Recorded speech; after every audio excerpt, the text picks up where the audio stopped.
This particular game is based off of a podcast called Old Gods of Appalachia that is a exceptionally good... Oh, somebody got their retail gun. It is an exceptionally good horror anthology set in, surprisingly, Appalachia in the United States, which is a region that is dominated by some of the oldest mountains in the world.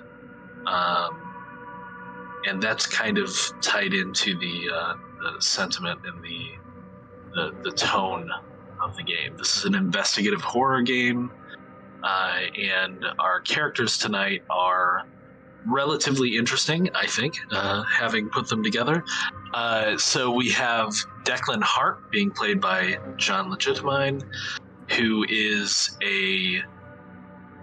he's a centennial child. He was born on the first day of the first month of the absolute first minute of the year 1900. So at this time, he's somewhere in his 30s. We're playing in the 1930s. He's always had a bit of a gift and a bit of a curse, and we will see more about that as we play. We'll talk about how he's where he is in a moment once we get to the setting. We have Constance Milner, who is, for lack of a better term, an explorer, being played by Tony, who's also producing. Thankless job. And Constance is also a pretty interesting character. One of the things I guess I should have done for Declan as well, one of the things that I think is neat about the Cypher system is how characters are kind of framed. So Declan is actually a cursed sage who cannot escape the darkness. So you basically have three things there that make your character. And so when you play a full game of the Cypher system, you plug three things together from a pretty big list, depending upon the game. And that gives you an idea on background and, you know, what your character's about, and gives you access to certain abilities. Tony's character, Constance Milner, is a lucky explorer who fears no haints. She is not afraid of spirits in the dark. And finally tonight, Beza will be playing Johnny Atherton, who's an honorable protector who defends what matters. Our story tonight opens in a small town in Virginia called Stonega. Why it's called Stonega is anybody's guess, although it might have something to do with the fact that it is in a gap between two very stony hillocks and mounds. So some people will tell you that it once was called Stone Gap. People just got tired of saying Stone Gap. It's a little bit too long, so they shortened it up to Stonega, and that's where we find ourselves. It's a small community, but it's a tight-knit one. Now, your characters, I'm going to leave it up to you for role-playing sake, but you might be a part of the community. You might live here. You might just be passing through. But it is a relatively small town. Small in 1930s terms. There's probably no more than 30, 40 families that live nearby.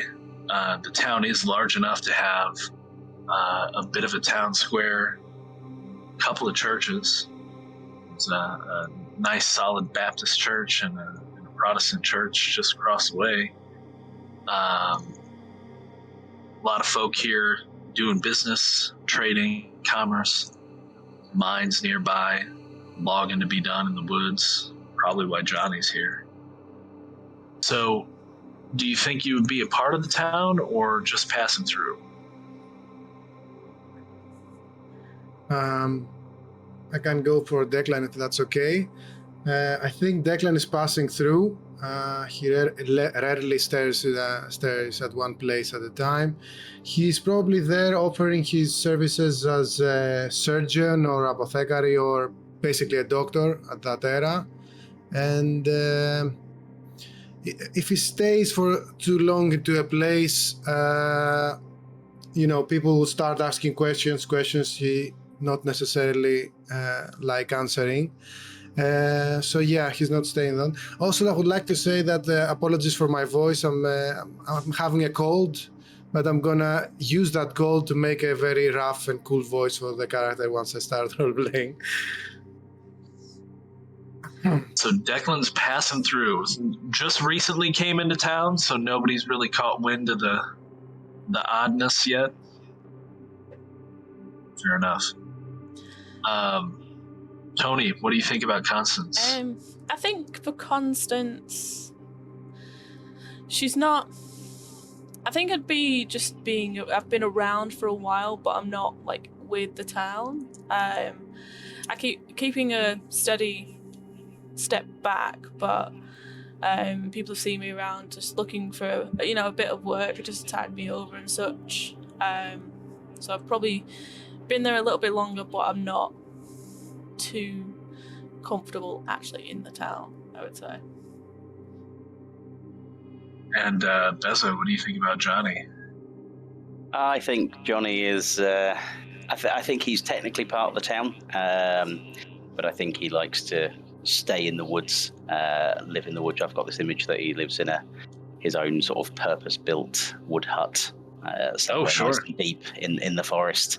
That feels like shack the in a vibe. holler. Yep, absolutely. Yeah. That feels like the sort of vibe there.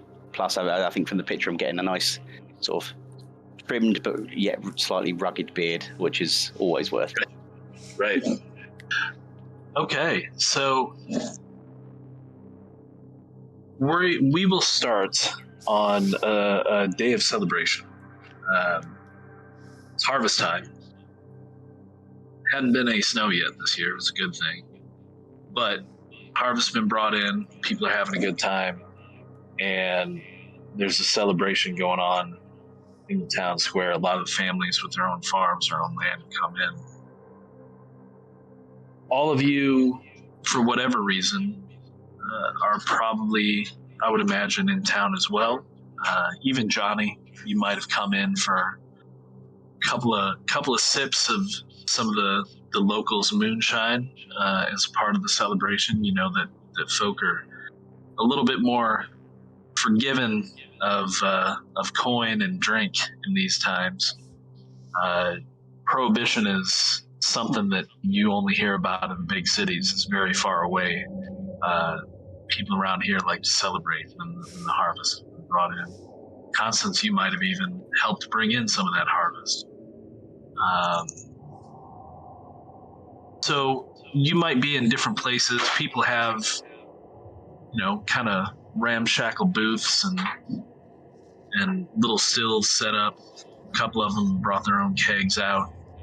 There's no tavern or bar per se because, sometimes the government men do come through town and can't be quite open about it, but at least today everybody's made sure that there's nobody of that kind in the square. And so the liquor's flowing and people are having a good old time. You notice a couple of people around as you drink and eat and make merry.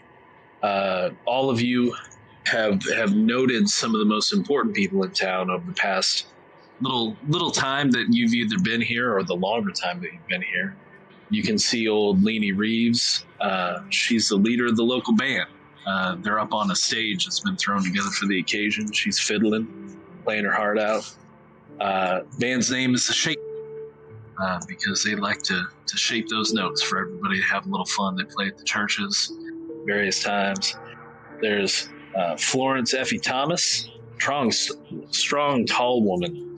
I said Trong. I put tall and strong together. People do that. She's got a long black braid and the world's best apple stack cake recipe. Maybe you've had a couple slices here and there while you've been in town. Raylia Norman doesn't like people half as well as she likes animals, but everybody knows who to go to when they've got a problem with husbandry or looking for a good opinion on a strong working horse or like. Good old Gaines Comey, miner. You don't see him that often, except having a drink after a full day in the mine. You see him right now in the square watching his two wild boys run around having fun with the local kids. There's also Dion Beatty, more of a newcomer to town, bit of an immigrant, but he's the foreman at the mine. And then there's Odessa Malloy. Everyone just calls her Miss Odessa. She's everybody's granny in town. Even Declan. She's one of the first people to welcome you to town.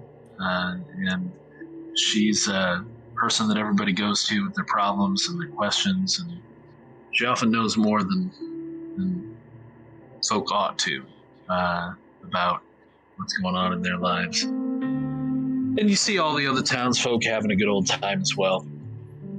So whatever you might be doing, you're listening to the band play. And the first song is a nice, kind of light song to get everybody feeling good and happy. And, you know, a lot of people get out and they dance in the square and have a good old time. Then the second song starts. That's where things get interesting. It starts off as a good reel, people having a good old time. But Declan, you feel it first. Something changes in the air, and the tune changes, starts to get faster, more percussive. At first, it's just Leanie. It's just the lead fiddler.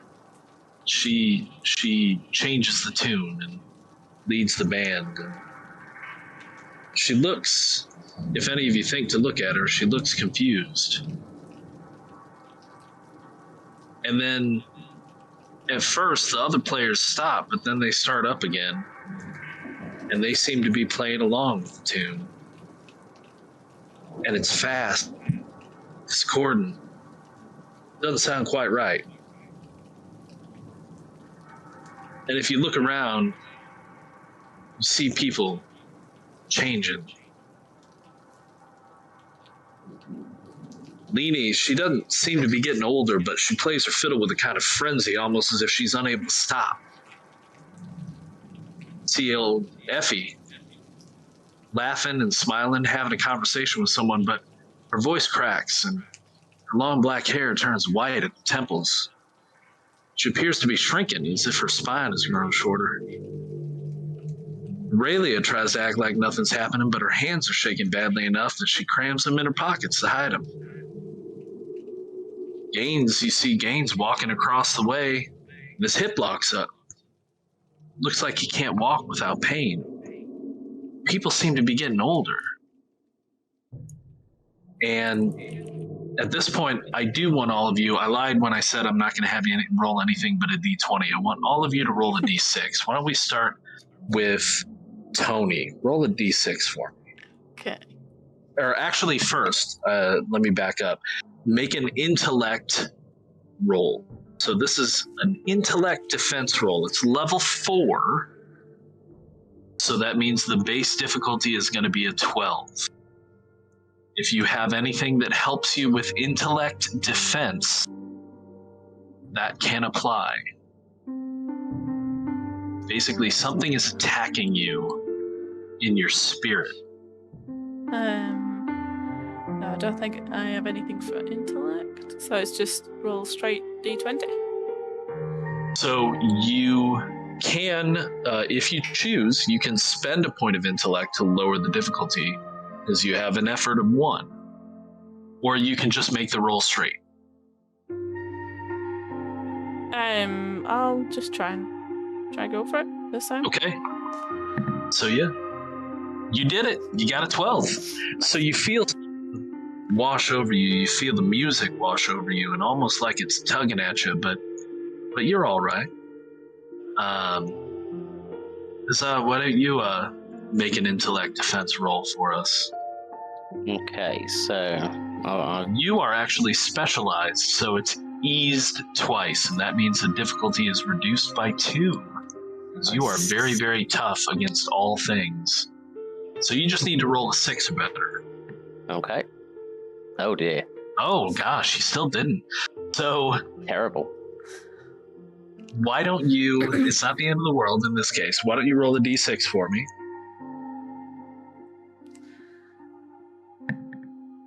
Oh, 2. So gross.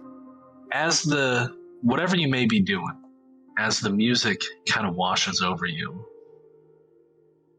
you feel your skin start to itch. And you look down, and I don't know if anybody else will notice, but you know yourself more than others, obviously. Your skin starts to wrinkle in the way as if you had gained 20 or 30 years of life. You don't feel older, but your skin certainly looks like it now. And Declan also needs to make an intellect defense roll. Alrighty then. Oh, wow. Okay. So, not only did you succeed at that, having rolled a 19, that's gonna, I'll figure out how to push that forward in the future. But yeah, that was a really good roll. So again, you feel the music wash over you. And, I'll go ahead and call it. With a 19 and your proclivities for your particular character being kind of tuned in to the strange, you know that it's the music that is pulling at people. You can almost see the music kind of, it's like it's taken people's lives and moved them forward too quickly. And as you look around, you see the same thing happening to everybody else in the square, children included. There's a couple of the young kids, they seem to get taller before your very eyes. And you know that it's coming from the fiddler. So, what are you going to do about it? Declan instinctively is gonna look at his hands to see if it's happening to him, because he has no other indication. I guess he doesn't notice Feel it anything wash over you. his No, eyes. yeah. Then he will mutter to himself, "Oh my, it's not good at all." And then he will go towards Odessa, who, like the granny, who people are, she has influence over those people. And she's also old, so she might not have much time. How's she holding up, by the way? Yeah. So that's actually really interesting. As you approach Odessa, you notice that she hasn't changed. Everyone else has, except for yourself and Constance. And Odessa. Do I know Constance? Have I seen her before? You've probably seen her around town, yeah. Yeah, I would imagine so. When our eyes meet with Constance, you will see Declan having a worried face, and maybe you will see him like holding a beer and then throwing it like tossing to the ground. Maybe it's the drinks or whatnot. Then you'll see him rushing towards Odessa. And do I get there, or do I reach her? Yeah. She's looking around. As you approach her, again, as I said, she doesn't appear to be affected, but you notice that she is kind of like, she's stroking is the wrong word, but her hand is on her belt knife. Most people have belt knives and things like that, but you know enough, being who you are, to know that is a focus of some power for her. And you can recognize that she has gifts similar to yours. And she looks up as you approach, and you can tell that she can sense the same thing in you. And she says, Yeah. "Oh, honey, what's going on?" Declan makes that motion with his hat and says, "I'm afraid there is something. There's something ill and dangerous happening, and in my good estimation, it's coming from the music. Actually." He takes a look at the band. Whether you believe it or not, Odessa, it's coming from the live instruments somehow. I think you should best do something to stop those musicians and end these festivities before things turn really sour. Okay. So yeah, it doesn't take much to convince her. I'm not going to make you roll to try and charm her or anything like that. I think she is more, as you engage with her, it's almost like she's more surprised that you figured out the source before she did. But pointing it out to her, you see her refocus her attention on the stage and on the band. And she says, "Of course," and stands up. And again, she's old, but she's still fairly vital. And she holds her hands up. She says, everybody, claps her hands really loud with almost like a booming force. And that seems to put a stop to everything. Everybody respects old Miss Odessa.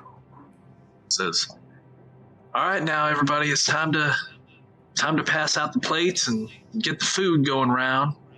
Let's let the band take a break. They've been playing for a while now, and they deserve food and drink as much as the rest of us." And the band does stop, and the fiddler, Leni, she stops in mid-note, and again, she looks very kind of dazed and confused. It takes her a second longer than the others to stop playing, but she does stop playing. And all of you kind of feel that sense of rapidity and just acceleration leave you and leave everyone else, but the effects are still there. As Johnny's hands are still wrinkled. Gaines has still got the limp from his hip locking up. Everybody except Miss Odessa and Declan and Constance appear aged, worn in some way. And Odessa says, "Why don't you come with me? I'm gonna go talk to Leni, see what's going on here." To you, John. Okay, so I think it makes sense to follow her, listen, see what's going on, try and understand what these weird things happening seem to be.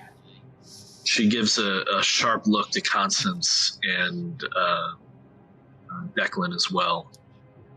Kind of a curt nod to follow her. Because she recognizes all of you for what you are. Even if you don't yet.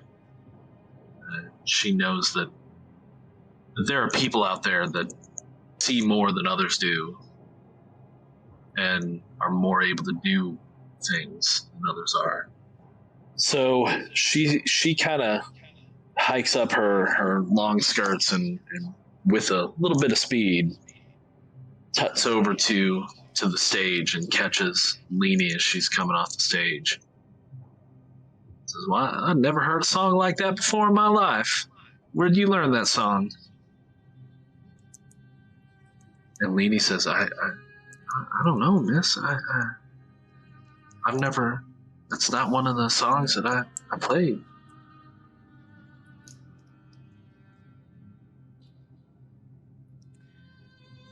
Reluctantly, Declan follows and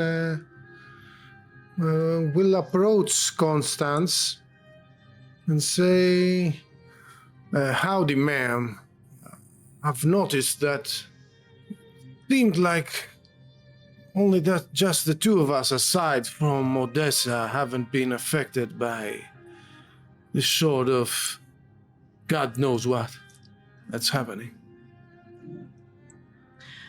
Yes, It appears it's very strange.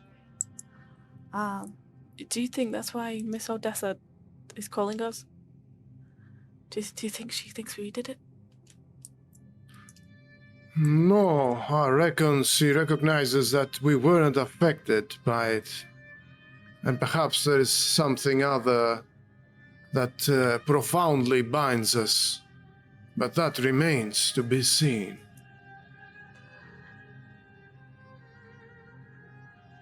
Okay. We better catch up with her. Yes. I'm gonna take a drink with me, just to go up to stage because I think they might need it. Okay. Yeah, the rest of the players have moved on. They look a little dazed because they got kind of swept up on it as well, and you can see that they've got signs of having been affected. You also see as you approach, all three of you can see this fairly clearly, that Leanie, she's still holding the fiddle in one hand. She's not playing, but you can see that her other hand is kind of like twitching, the hand that's holding the bow, as she's talking to Miss Odessa, almost like she wants to start playing again.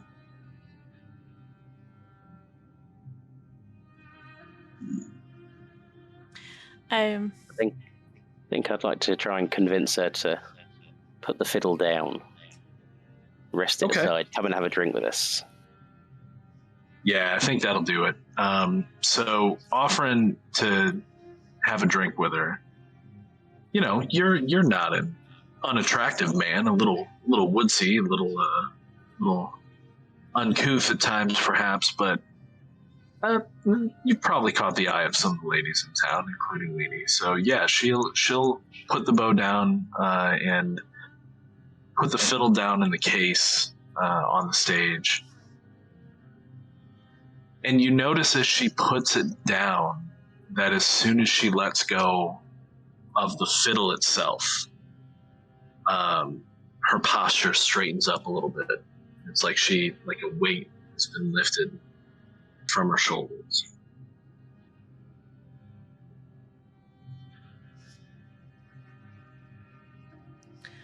I think I just being there with them after Johnny's got to put down the fiddle. It's just asking us because we know this band and we know this is generally what they normally play. So is trying out a new fiddle. So I'm assuming you're all kind of walking towards like where people are passing out drinks and food. Yeah. Yep. Yeah, if you just set her up as you're moving, she says, "Oh no, Miss Constance, that's my pawpaw's fiddle. That's been in my family for generations. He gave it to me when I was young." So it sounded like you were giving a new one a tester or something. Oh well, maybe it's got a little bit of new life to it ever since I had it worked on. It needed a bit of tuning, bit of repair. Some of the wood was rotted out, so I had it worked on. There was a Luthier passed through town not too long back. The Luthier, for those who don't know, is a person who works on wood instruments, generally fiddles, and similar. Yeah, yes, thank you. Cellos, basses. What was the name of this craftsman? Oh man, what was that man's name? Bales, Pollard Bales. That was his name.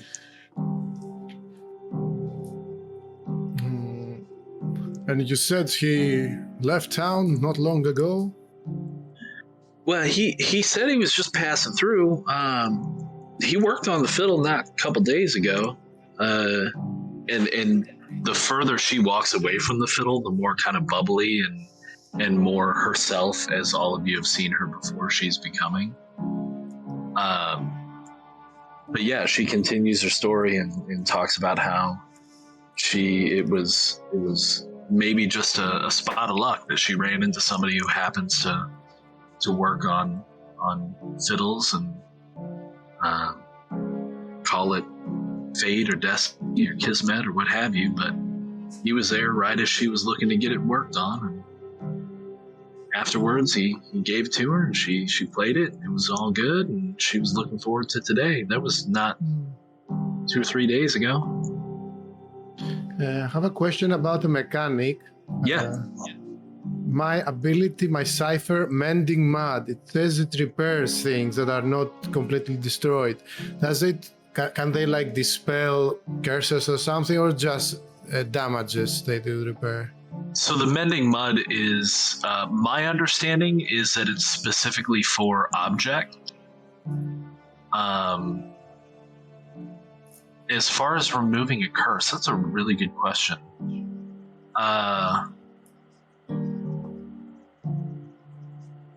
Tell you what, I'll let you try it. I'm not sure.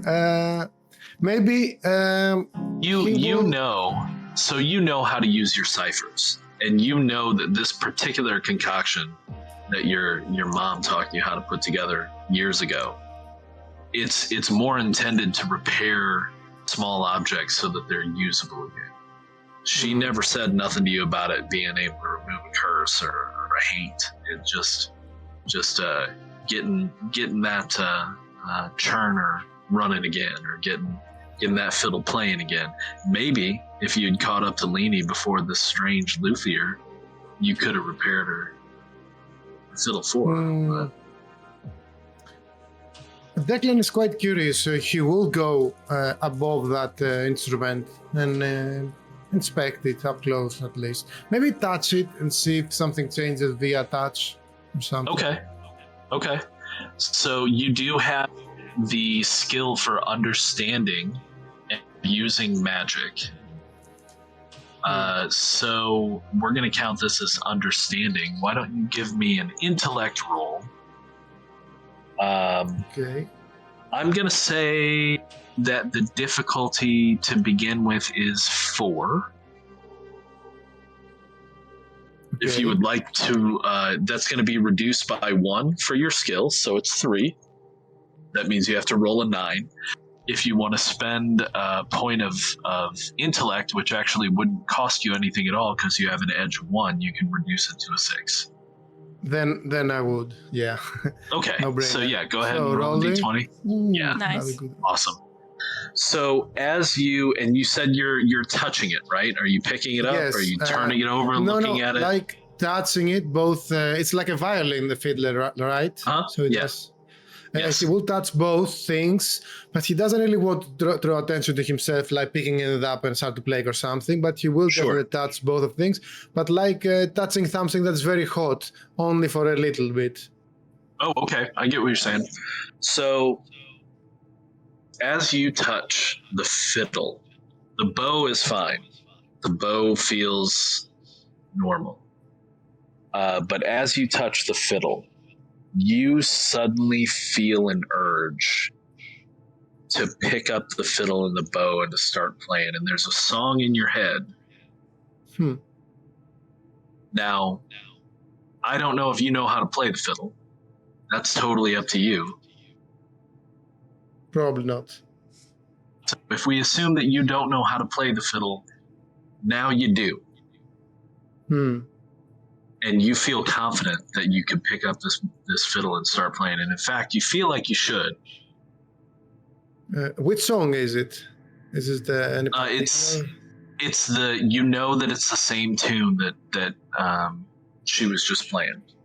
Then in that case, he will metaphorically he's beginning to burn from that thing, so he drops it where he found it, and he will find something like a coat or anything laying around the band, and he will drop it above the instrument to cover it up.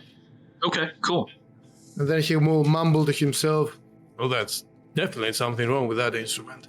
And then he will head back to the three, Odessa, Johnny, and Now- Constance. I will tell you, since you rolled a 17, that also as you were touching the fiddle, you were close enough now to get a look, and you could see where it was repaired, and you can see that there is a part of the fiddle that the wood kind of had a different color and a different sheen to it, and the urge to pick it up and start playing was more when you touched that part of the fiddle. Hmm. Well, he's having a mending mud in mind, but first he would like to play well with the officials of the town, or at least the popular, the consensus. And I think Odessa right now represents that, so he will go. Lord, yeah, Miss Odessa definitely does. People defer to her a lot in town. Okay, so you're heading back to the others. What are Johnny and Constance doing? You guys have made it to the kind of the central area where the food and the booze is being passed around. Leany seems a lot better. Well, Did you have more questions? Sorry, go ahead. I think Miss Leany would. I think Johnny would like to invite Miss Leany to sit down with him, have a little chat, see if we can find out just about how she's been feeling the last couple of days, how much she's been practicing with the fiddle for this upcoming gig. See if she's felt anything different to normal practices. So as you kind of chit-chat with her and come around to that topic, she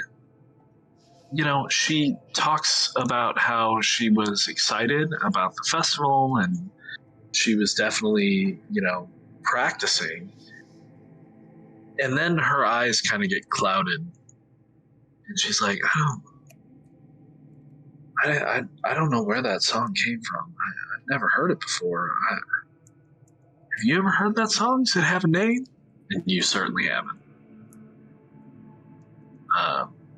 In fact, if anyone thinks to inquire with anyone around the town, nobody's ever heard that song.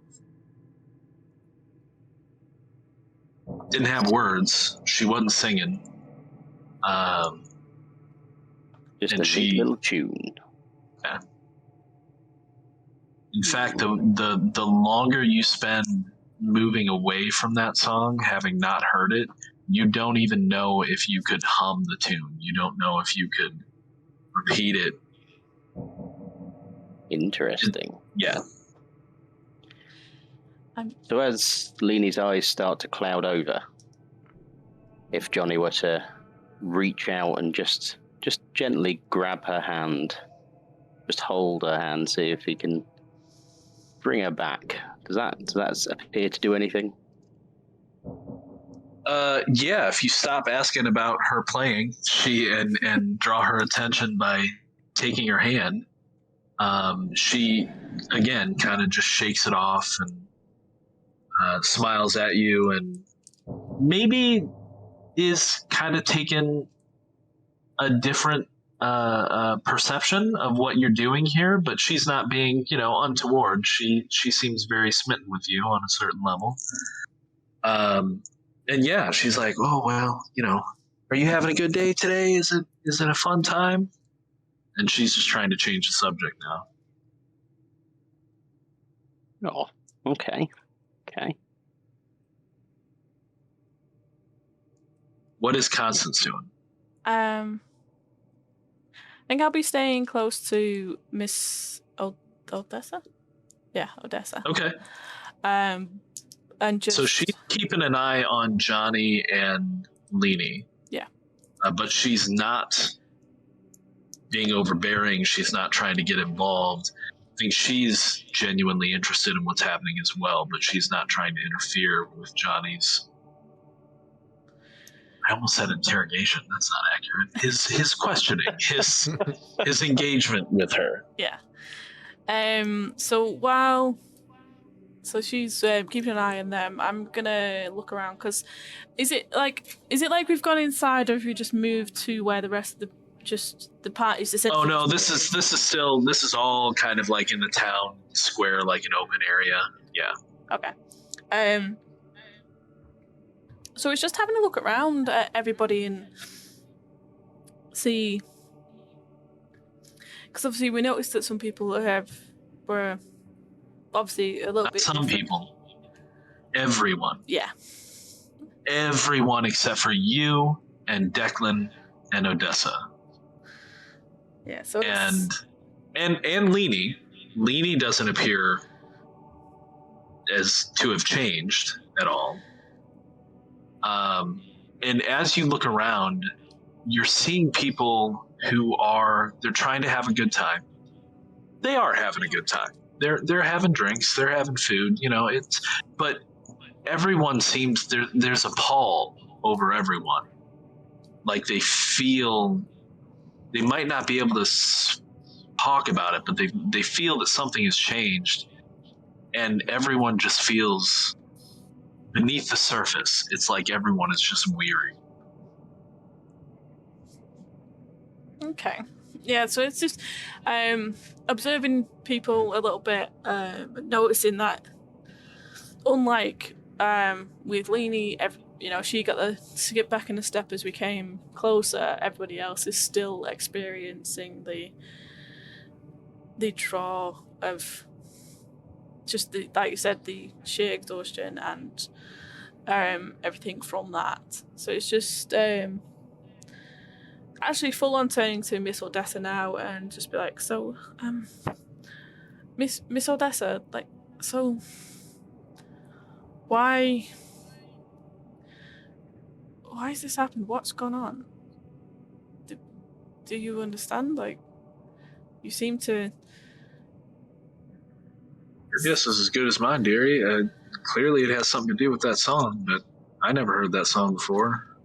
I don't know. I mean, I know things. I've seen things like this before. Something needs to be done, but I can't tell you what. What do you mean you've seen things like this before? Oh, well, you've been out in the woods. You know how things are.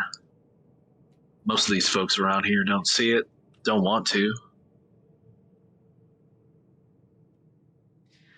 Yes, but it doesn't normally come into town. Like, is that Not like is that this, an actual no. thing? Just okay. If I were to guess, this is a curse. Oh, yeah. Dark working, something about that fiddle. And she nods as Declan comes up. She sees him coming in. I imagine Mr. Hart over there might have more to say. Yes, it appears to be so.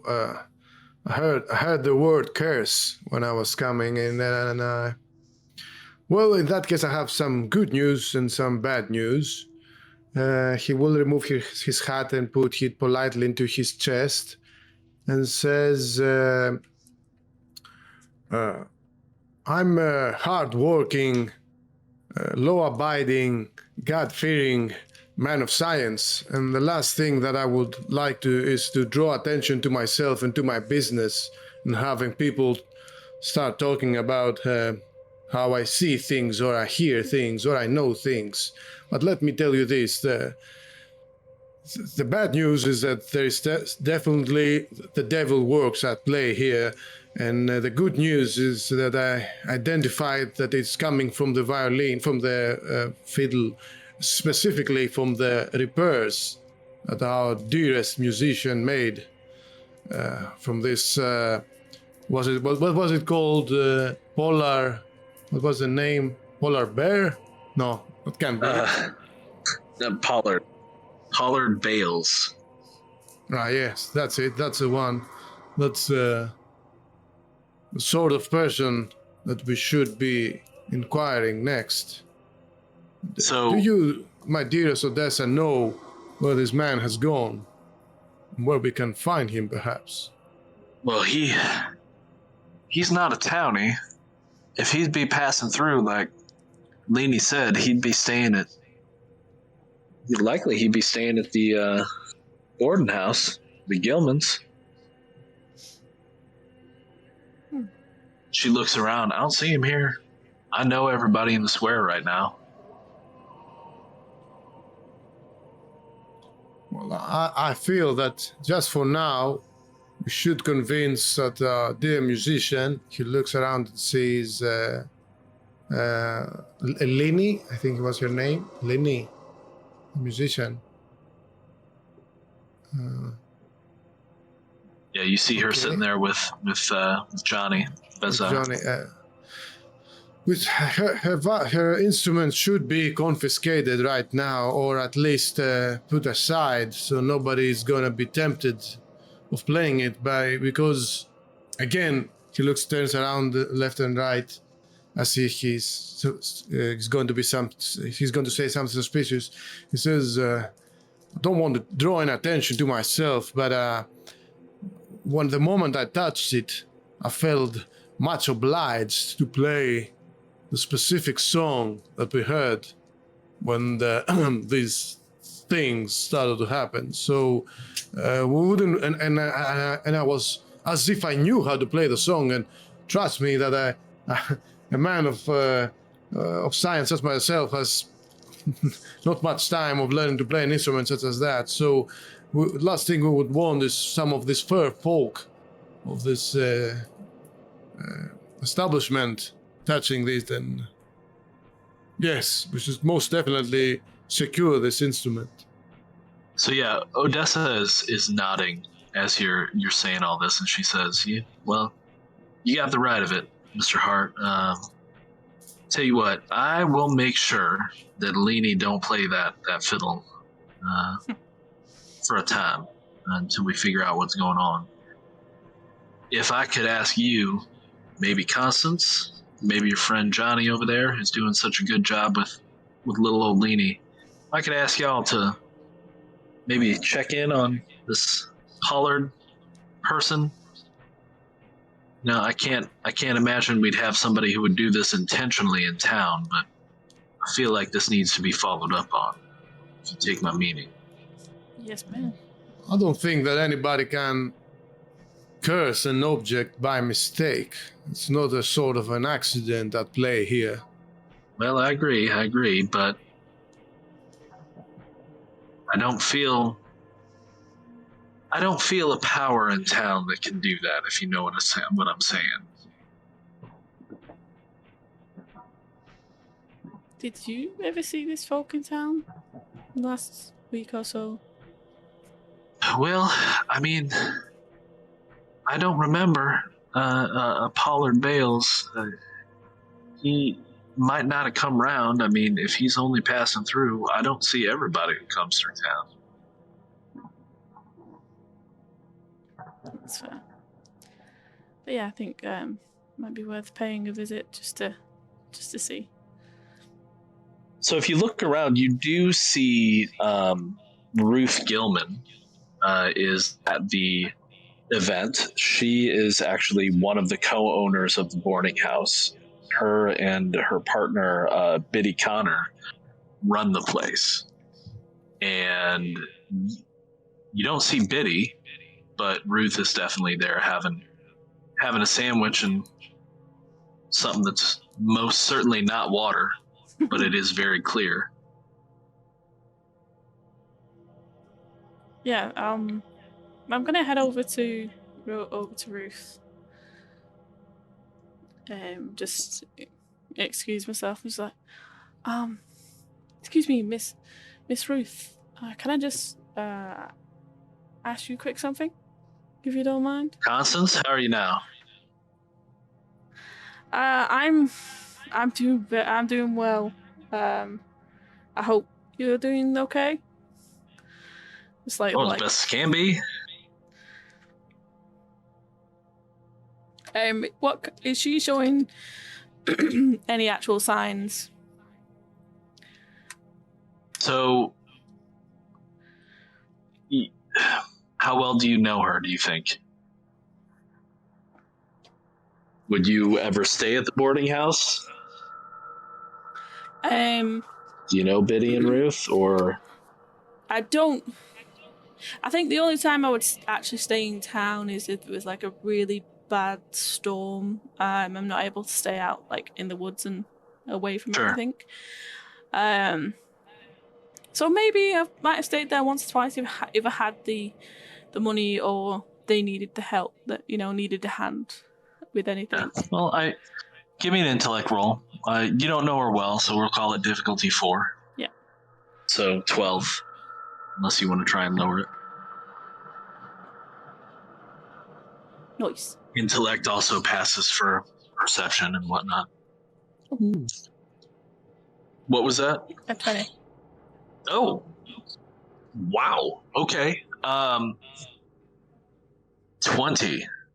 Oh, also, I guess I should point out to you, if just in case. So you do. Constance has the luck trait. Yeah. Those 3 points of luck can be used in place of any of your statistics. So if you need to spend something, if you take damage, luck is actually kind of like a common pool for you to spend, and it restores every time you have a rest, essentially. Okay. So that's what that's about. But regardless, with the 20, I mean, that's really good. So first off, with our first 20 of the game, you're going to get 2 experience points. I'm going to throw them on the table here. Nice. And what you do with experience is you get to keep 1 and you get to give 1 to somebody else.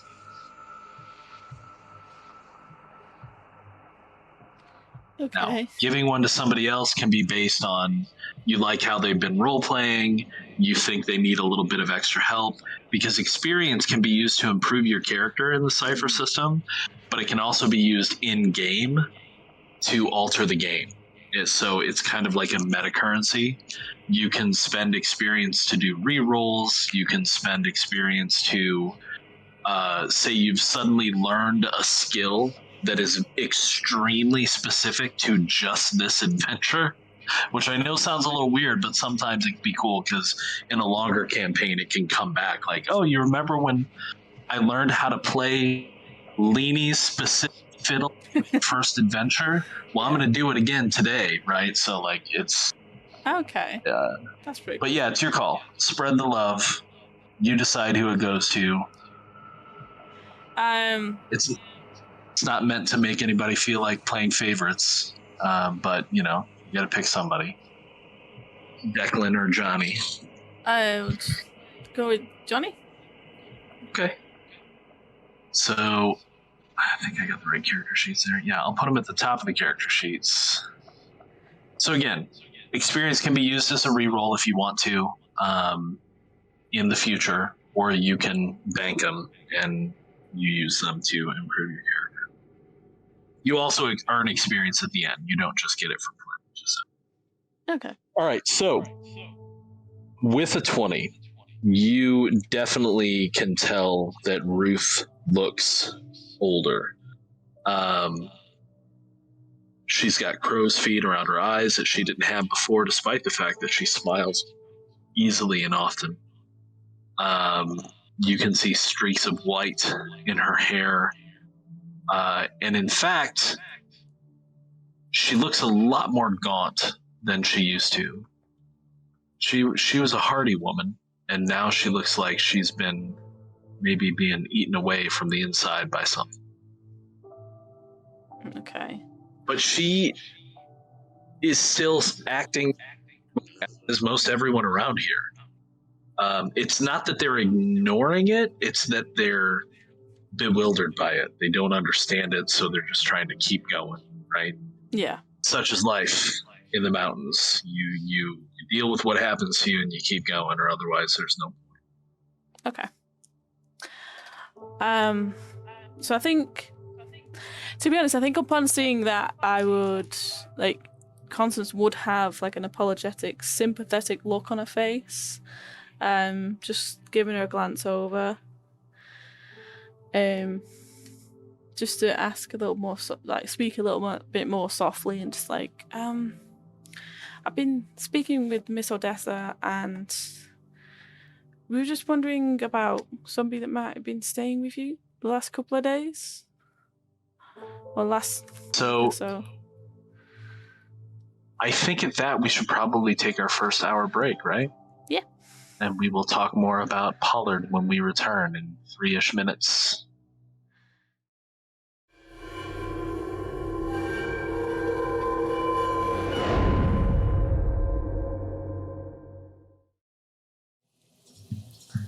Yes. All right.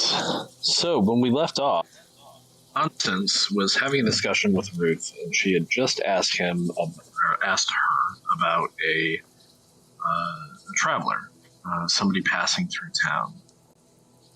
Do you give Pollard's name? Not at first. It would just be just saying some traveler. He came through. We don't know if he's left yet. Was there a couple of days ago, maybe. So yeah, Ruth says, "Well, we've only got the one tenant right now, Bales, Pollard, Paul, Bales. Yeah, he's paid up through the end of the month." Oh, that's nice. Yes.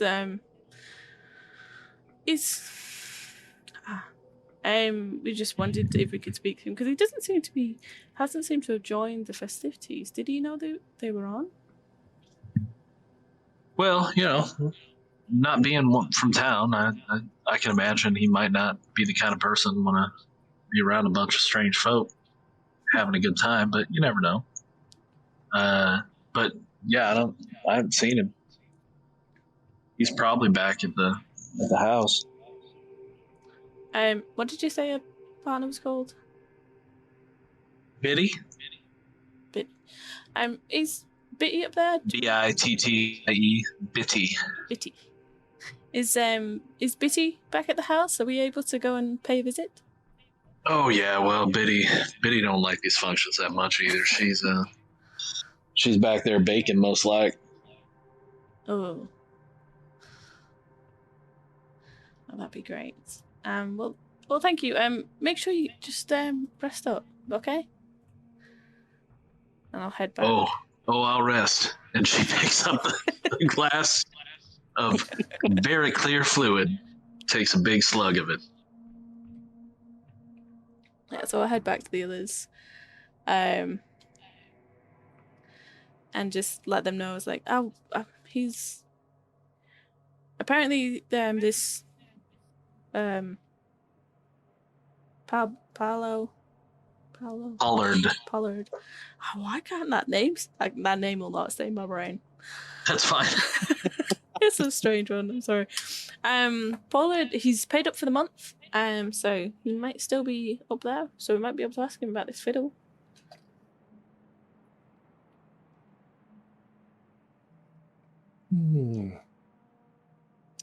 That's quite a bizarre behavior, I reckon. Why would someone who would on purpose try to harm the good citizens of this town stay?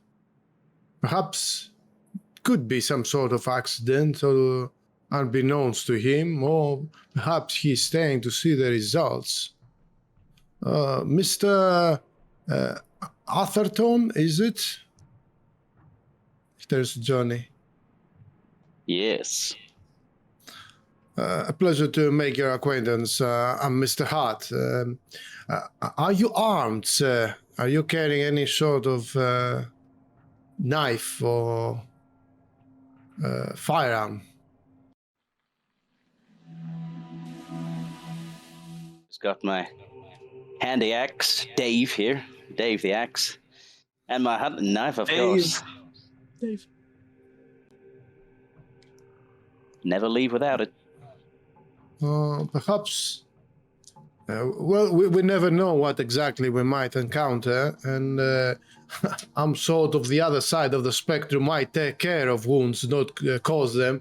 And he briefly opens his bag and shows some doctor stuff like bandages and whatnot.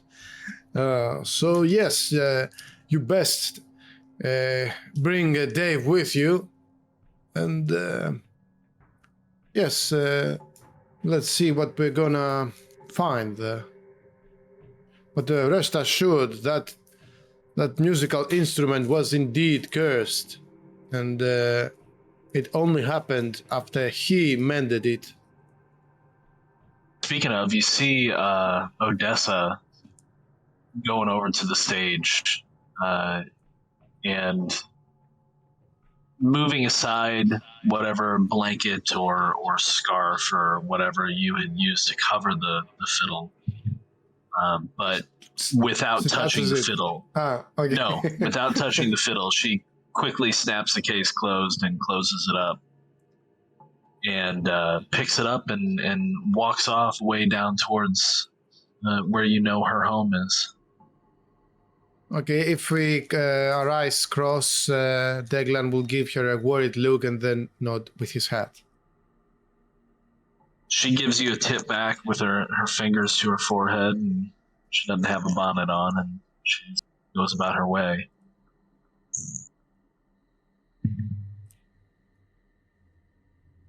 Is Leanie still around with us? Is she still? Yeah.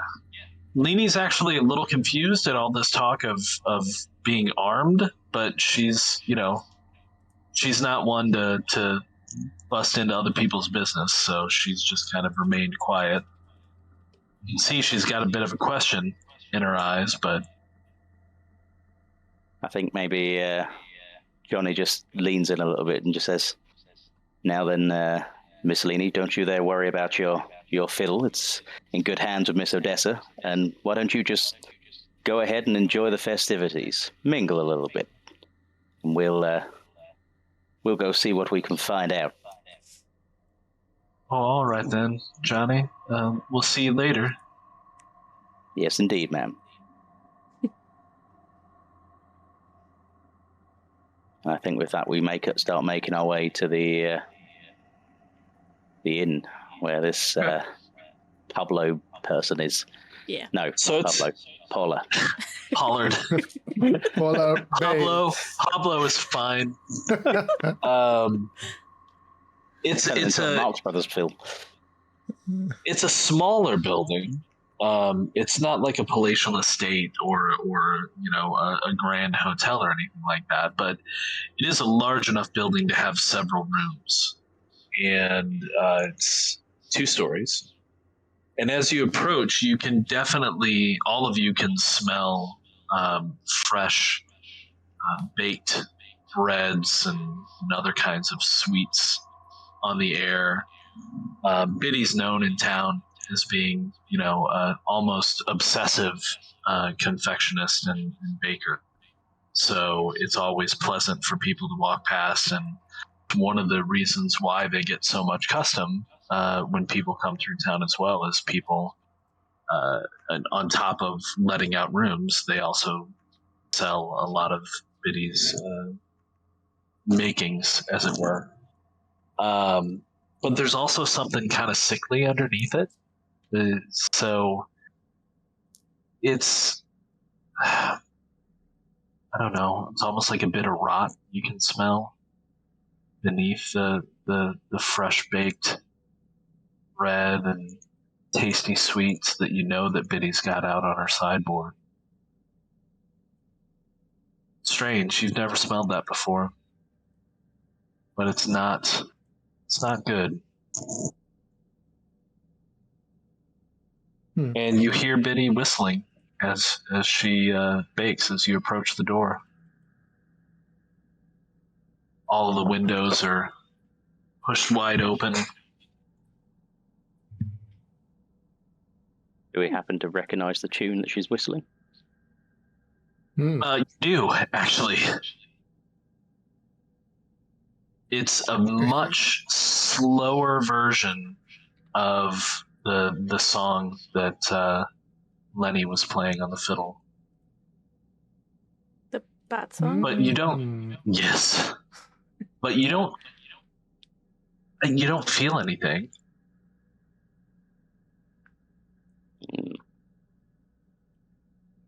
Well, I think Johnny would march up to the door and make a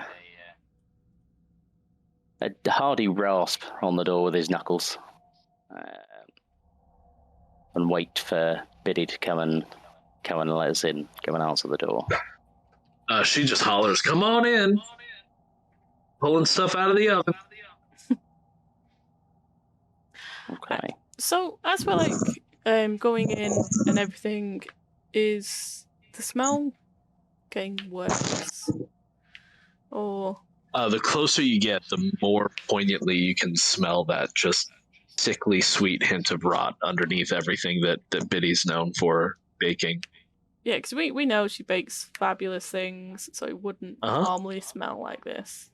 Okay. No. It's very strange. Okay. So I'll head up. So yeah, if you head in, you find her in the kitchen. The kitchen is easily the largest room in the house. In fact, anybody with any sense of the architecture of the houses in town, you know that Biddy and Ruth had to have knocked down a wall and kind of overtaken one of the additional rooms to make room for Biddy's kitchen. And you walk in and the place is a wreck.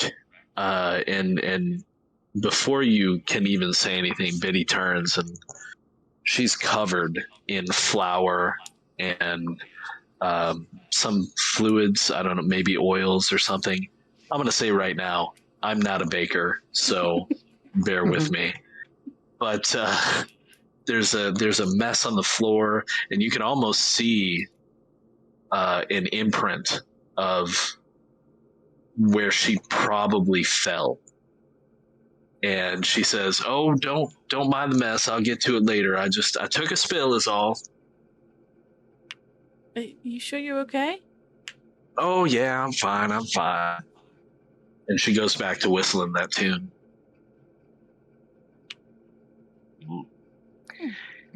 I feel like something's off. I feel like something's up. How's to say you two stay here with Biddy and I'll go take a look around. Check out some of the other rooms. Yeah, I can stay here. Okay, who wants to go first?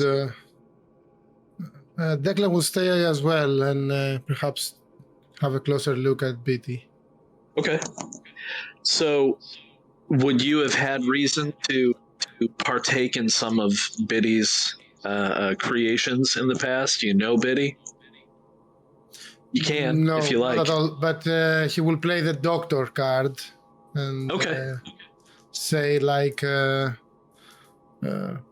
concussion is often something that does not appear to be present, but if you fell, perhaps you've hurt your head.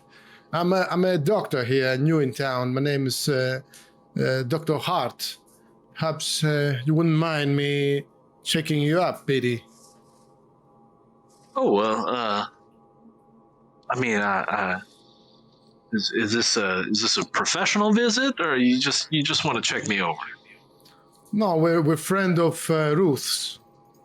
Oh, Ruthie sent you. Well, that I don't know how she would know I fell, but all right. She sits down. Yeah, he won't comment that.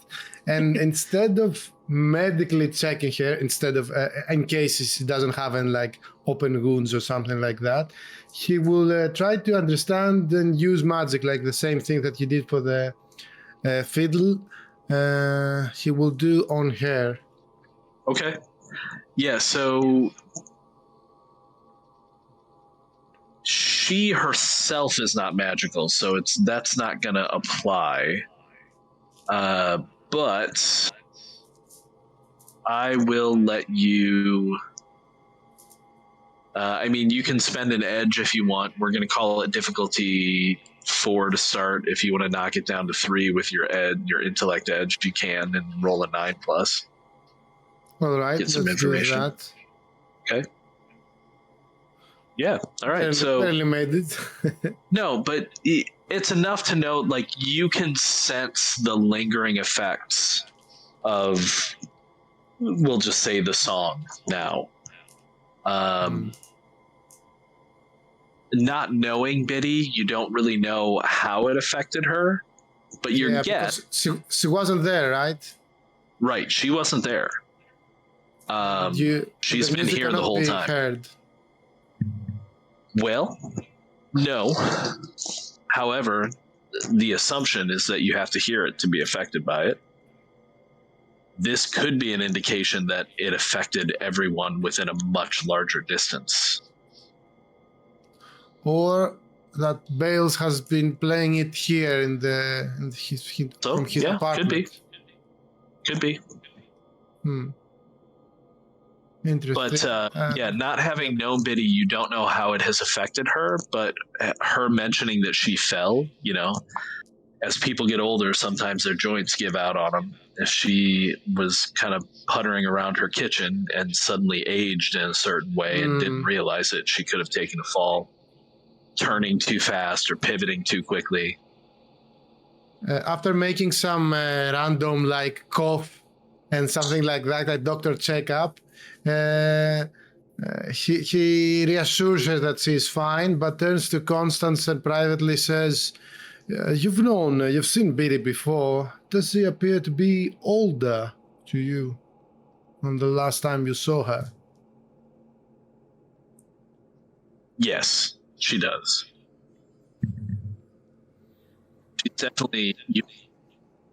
She's definitely got a lot more wrinkles about the face. So, Declan, what you're looking at is probably a woman in her 50s, you would guess. 50s for somebody who lives in the mountains of Appalachia, which back then probably looks a lot more rough than 50s does today. So you're seeing that. Constance knows that Biddy is maybe 35 at the oldest. She's younger than Ruth.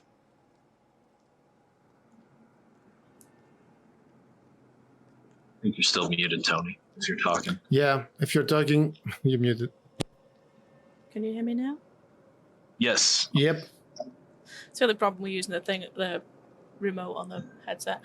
Right. So I'll just look at Declan and just nod and it's like, she can't be more than 35 from what I know.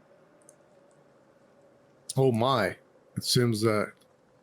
So Biddy actually says 36 this year, sweetie. Don't forget my birthday. Ears are still working. No, you don't look a day over 35. You're doing all right. Yeah, sure you do. She hasn't looked at a mirror yet, you would assume. So yeah. No need to raise any more suspicions, Constance, he says in the down low. The devil's work is at play here for certain. So moving over to Johnny. Bessa, where are you going? It's a 2-story building. It's still small. There's a sitting area on the first floor. There's a bedroom in the back that's probably Biddy and Ruth's. And there's a stairway. Yeah, so I think Johnny's taken a gentle stroll through the corridors and started to head up the stairs. Once you hit the foot of the stairs, that sickly smell hits you again. It's definitely coming from above. Okay. And do I hear any more of that god awful tune that's been played / whistled? So as you're walking up the stairs, we will say that you become aware of kind of a low murmuring. And as you hit the top of the stairs and you head down the hallway, getting closer to the third door, there's 3 doors on the left, 2 on the right. Getting closer to the end of the hallway, you recognize that you're hearing some murmuring, and it kind of resolves as you move down the hall into humming. And yeah, it's definitely that tune. I'm going to need you to make an intellect defense roll again. Okay, so this is a D20, yeah? Correct. Okay, I was going to say 10. It's dropped by 2 because you're specialized in intellect defense tasks, so it would have been a 9. You rolled a 10, so you're fine. But you can feel that same thing that happened to you before, like it wanted to happen again. But you kind of just shrug it off. And the humming is definitely coming from the third door on the left. I see. Okay. I feel like it would be unwise to kick a door down straight off the bat. These doors are very simple. They don't even have locks. Like these are old, just kind of latch doors. I think Johnny would, with his protective nature, I think he'd want to find out what's going on. Okay. He'd want to find out where that humming's coming from, and if he could hear anything else. I think he would be a bit cautious though. So I think he would push his ear to the door and see if he could hear anything else. But I also I almost feel like he feels a little bit uneasy because that feeling's kind of, even though shrugging it off, I feel like there's maybe a feeling of unease there. So caution is required, I think. But he's holding Dave in his hand. Hold Dave, give him some strength. Right. So, yeah, as you put your ear to the door, the humming resolves quite clearly. But it's also, again, it's slower. It's not kind of that same frenetic pace.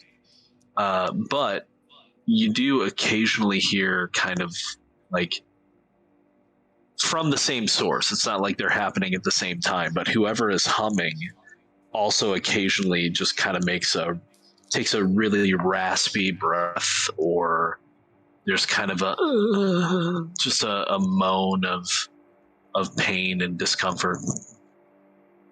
Okay. I think on hearing that, Johnny would open the door and enter the room. Okay. So as you open the door, you let loose this just almost pent up cloud, not an actual visible cloud, but just this miasma of strangely that sickly sweet scent, but also kind of like the smell of fresh cut wood. And now you're getting the sense that the sickly rotten scent is kind of the scent of rotten fruit.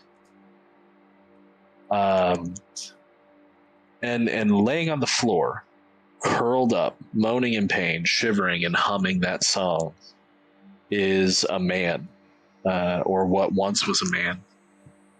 I mean, he's still a man, but he looks old. He looks ancient.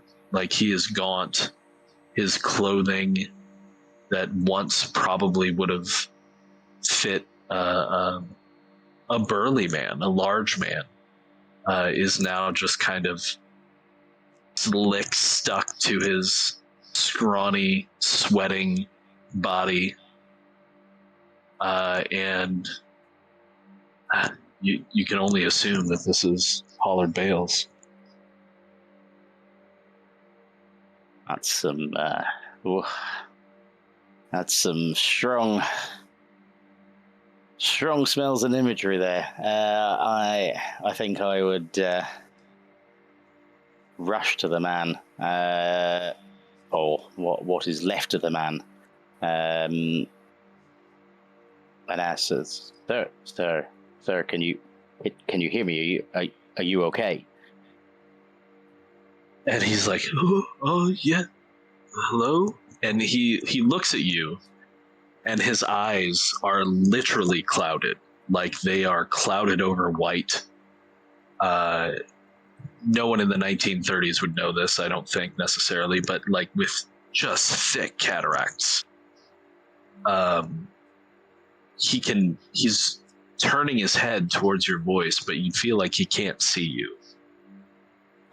His mouth as he speaks is almost skull-like in how tight and weazened his skin is against the flesh of his skull and teeth. But he is responding.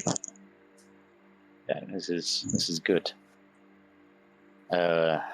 Sir, would you happen to be Mr. Bales? Yes. Pollard Bales. Well, nice to meet you, sir. Do you need me to find you some medical attention, some assistance? Is there a doctor that can fix this? At this point, I think I would shout quite loudly for our good friend Declan, to try and get Declan and Constance's attention from upstairs. So yeah, you hear Johnny shout, "Declan!" from upstairs. Oh my! Or would you shout Yes. Mr. Hart? I think I'd probably shout Mr. Hart, yeah. Yeah. My response would be the same. Oh my! It appears that I'm being summoned. He will rush there. He doesn't make any note to Constance. He hears his name, and he starts going towards there. So yeah, you and is Constance following as well? Yeah, because I imagine Bitty would just, as soon as Declan's finished with her, just going back. She's like, "Oh Lord." Yeah. No, it's not like she's out of it. Like, she's like, "Oh dear, what's happening?" So yeah, I know John is, but assuming you're both running up there, you see Johnny holding this frail, weazened remnant of a man. And that smell hits you the closer you get to the door. It's surprisingly good and awful at the same time. Like, that smell of fresh cut wood is very, very tantalizing and very... it might even smell like home or some dear memory, but then that rotten fruit smell is corruptive and just gross. Putrid. Yes, putrid. Goodness gracious. That man. He kneels next to him. He opens his doctor's little suitcase and, wears a stethoscope. Who's that old man? What's your name, sir? Pollard. He turns to Johnny and whispers, That's Mr. Bales. That's the one we're looking for. Yes, sir. Yes, sir. It is. I'm not quite sure what's going on here, but he seems inches away from death. Yes, the diagnosis is pretty certain. He takes his rhythm of his heart. He's old. He's very, very old. Cataracts. He presents some things like doctor fashion. Like we see some cataracts in his eyes. His heartbeat has been significantly lowered, and the coloration of his skin. He makes his heartbeat. His heartbeat is fast. And the more you listen to it, the more you realize that it has the same pace and the same beat as the song that Lenny was playing. Something is out of place here. Perhaps words fail to describe. And then he removes the stethoscope from his ears and offer it to whoever amongst the two of you want to wear it. I think Johnny would definitely take a listen. Although Johnny doesn't know about these sorts of things, but he knows it's weird. He knows it's not what a heartbeat should sound like. Correct. Yeah. And I think he'd then maybe shake his head and pass it to Constance. Yeah. It is the rhythm that we heard earlier, and engraved in his heartbeat. That's unnatural, to say the least. This rhythm seems to be everywhere. Yet we don't know where it's coming from. Like, Sir, please. A few days ago, you repaired a fiddle. Do you remember that, kind sir? Yes, fiddle. I was just coming through town. I came in from the south. I was lost in the laurels. So Constance knows that there is a laurel thicket just south of town that has a really weird reputation. I'll talk more about that in a minute. He goes on and he says, I was trapped. I was hallucinating. The tree said I could leave if I did something, if I took its wood and its song out to the world. And I need everyone to make a level 3 intellect check with regards to ferreting out the truth. Level 3 meaning? Johnny gets a trained skill on that. So level 3 means you have to roll a 9. Johnny needs to roll a 6. Okay. Can I do the thing that I add my You can't. edge? It's intellect. Yep. Yeah. Oh dear. And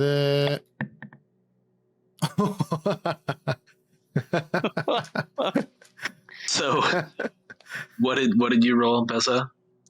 2. Oh, a 2. I rolled a 7. But Tony got a 7. Okay. It's the tree. The tree did this. A tree? How can a tree do this? You did this. Why would I do this to myself? You start sobbing.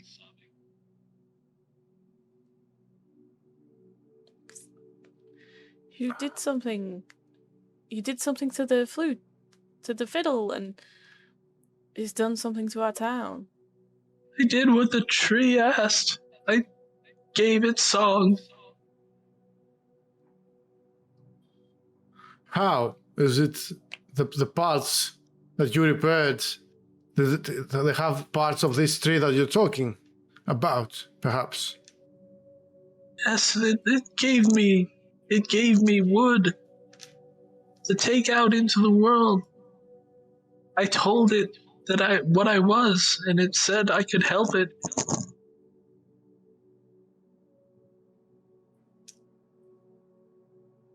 You could help it? How? Help it get out of its prison.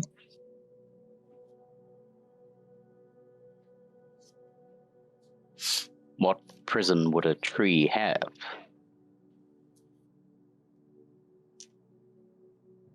So Johnny would also know about the laurel thicket. This area it's strange. So people people around town. Some will say that the laurel thicket is miles across. Some will say it's only a couple of acres.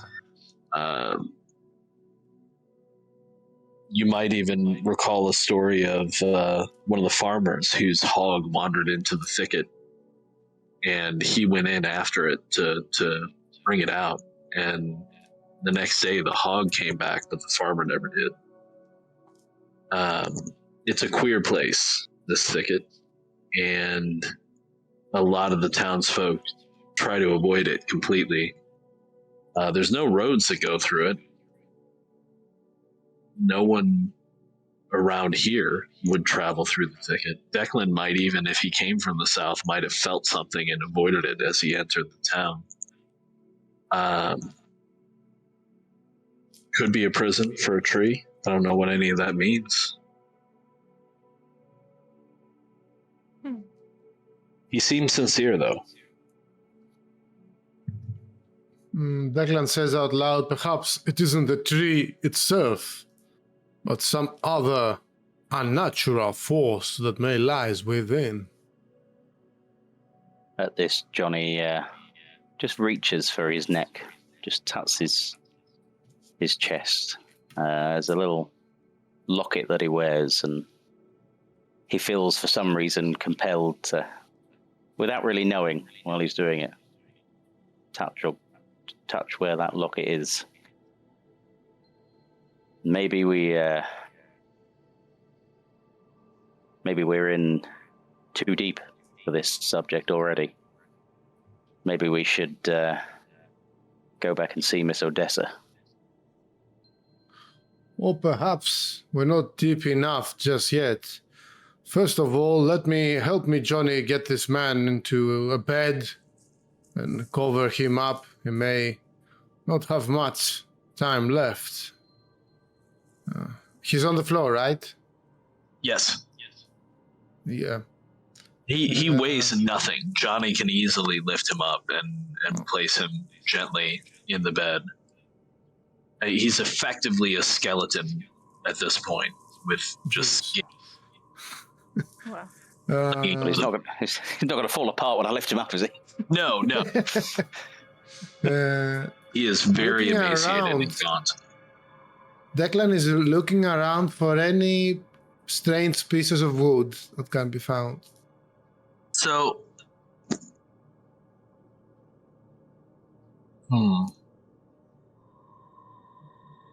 you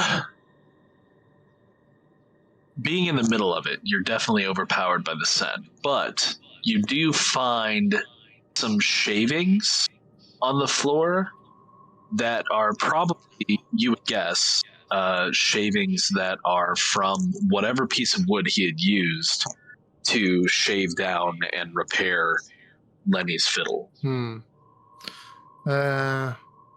You see Declan moving fast after collecting his doctor stuff and putting it in his bag, opening the windows so the room, some air is going through the room, and then he carefully maps and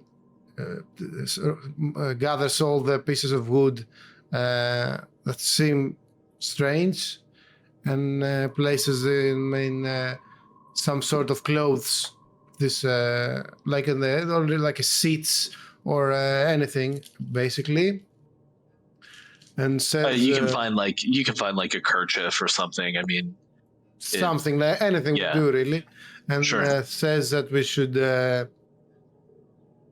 throw them into the fire or make sure that no one else find them. They're probably from the same tree that he repaired that instrument. Yes, but I agree. There is nothing that we can do for this man right now. Perhaps he is on his way to meet God. The thing that we can do is return to Odessa and warn her about that old tree that lies out there. So Biddy's stove is a wood fire stove. It's fired just downstairs if you want to throw the wood chips in it.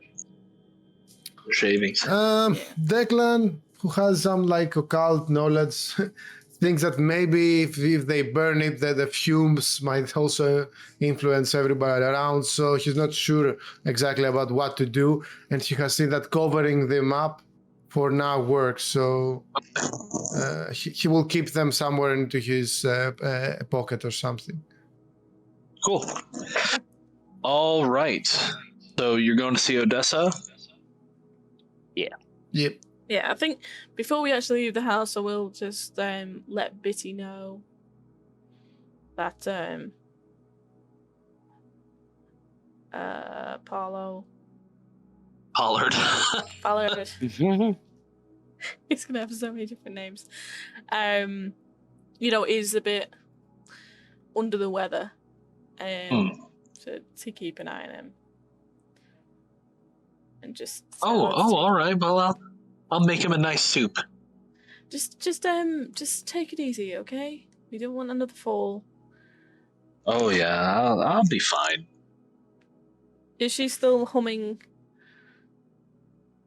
She's not. Oh.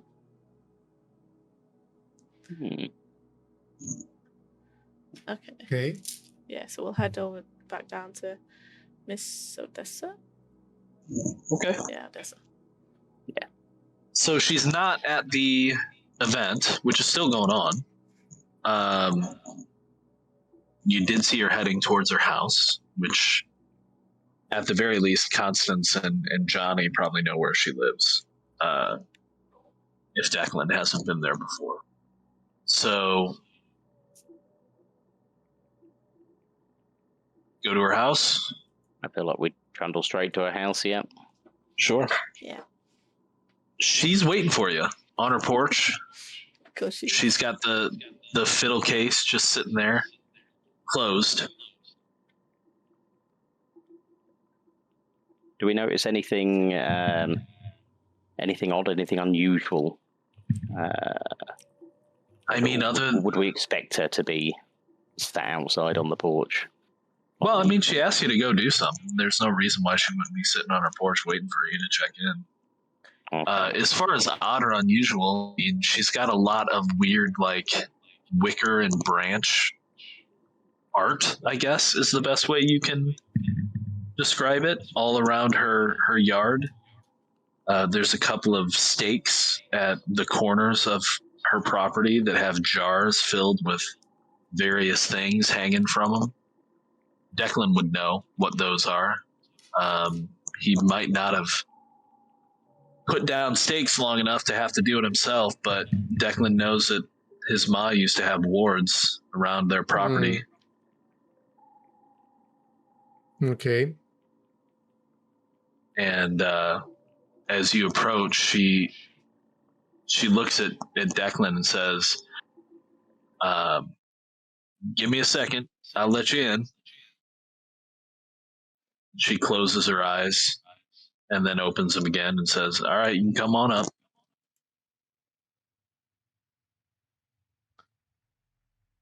Okay. See a lot of familiar decorations, Miss Odessa. My ma used to, how can I say it,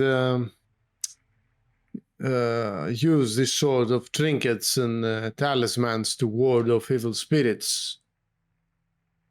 Well, then your mom knew what she was doing. Yes, may God rest her soul. And naturally, the traditions of that heritage have been passed down to me, and hence, I think we share something. But never mind that now. He puts next to that. Did you see the instrument? The instrument anywhere around? Well, the fiddle case is there, resting up against the wall next to her. It's closed though. He throws the bag with the rest of the pieces of wood with the fiddle and says, "To our best of knowledge, these are the only parts. That's the root of this problem that we have here. I'm not quite familiar with the woods, perhaps Constance or Johnny is, but whatever What? Yes, it's quite difficult to explain. Does anyone care to explain what we heard? He was talking about being lost to the south in the, what did you call it? In the Laurels. Laurels. So when you say that, she's like, "Oh, he got lost in Jiminy's thicket, huh?" Well, that happens time to time. We tell people not to go in there, but some people don't know. Yeah. But he claims to have saw something and met something. He said he was only allowed to leave because the tree let him. Because he agreed to take its branch and song. I can't rightly say I've been in there. It's not my domain, you understand, but what he's saying ain't that far-fetched. You know, and she looks at Johnny when she says this, you know things are out there. Yes, ma'am, I do. But knowing things that are out there is, and being able to explain what they are, two very different things. How about I take old Dave here and we hack this wooden fiddle to pieces? I don't know if that'll fix anything if it came from something else. You might have to hack its origin to pieces if you take my meaning. Sure make me feel a lot better. Yeah, I think something needs to be done. This is very strange happenings. And I don't think a lot of these folk is gonna be good for. Well, I hate to ask this of the three of you, but I can't go in there. I'm doing all I can to protect the town right now. If we're going to end this, somebody's going to have to go into that thicket, sort it out. By sorting it out, you mean burn it to ashes, for example? Maybe. I don't know. Do you think Paul was telling the truth? You think it's this tree that done what it did? I can tell you that man was not lying with what he said. I concur. That man was in the last moments of his life, most unfortunately so. He wouldn't be bothered of lying with what he encountered. He suffered so much. Well, that sounds like the tree is at least what you're looking for. Constance, you know the woods. You know how to live in the woods. You might be able to get him in there. Johnny, I know Big Dave can do some work. Declan, I think you might be able to help these two out more than you know. But I gotta warn you, that thicket ain't normal. It ain't right. Perhaps so. I'm not convinced just yet with how we're gonna deal with it. And if big old Dave here or Fire is gonna do the trick. I feel like you're holding out on us there, Miss Odessa. I feel like there's something you're not telling us.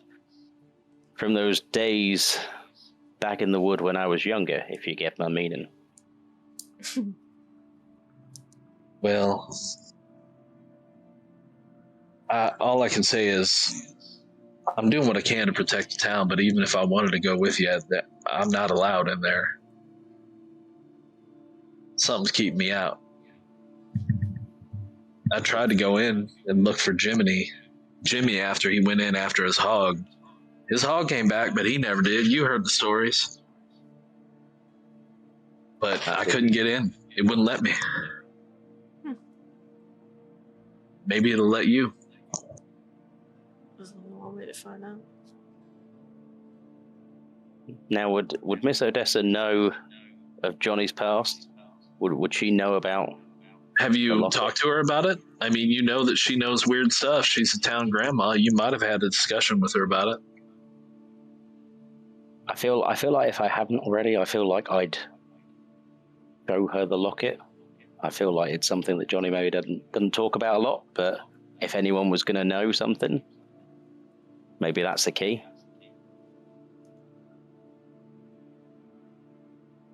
So I think I'd take off the locket and hand it to Miss Odessa. So when you hand it to her, she takes it and it's like, well, it's been years since I've seen this thing. You've seen this before? Surely you've opened it and looked inside, honey. That's me. And now that you think about it, yeah, it is her. Younger, much younger.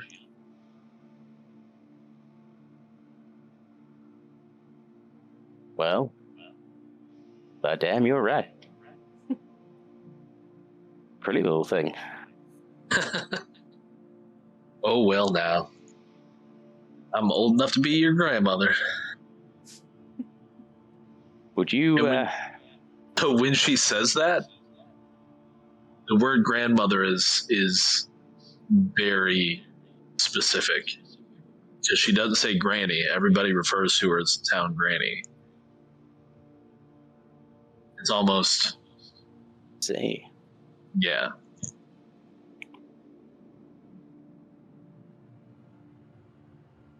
Well, I'm not sure if you happen to know this, but I can't have been more than 8, maybe 9. There was something following me around those woods. Don't know what. But I had to fight it off, and it wasn't getting me out of my woods. And ever since I've been there to protect the loggers, doing my duty.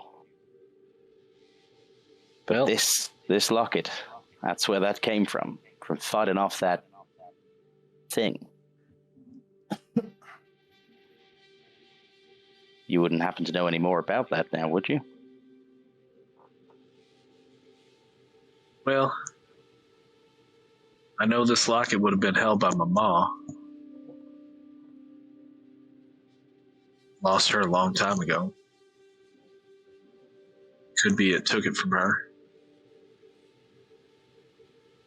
Whatever it was that you faced out there in the dark.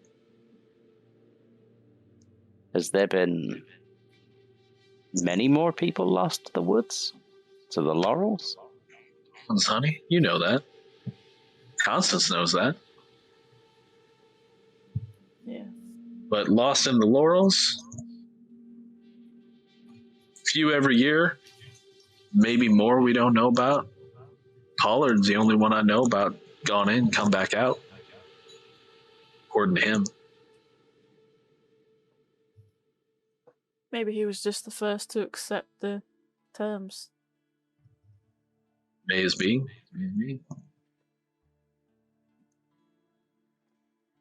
But we definitely need to be careful.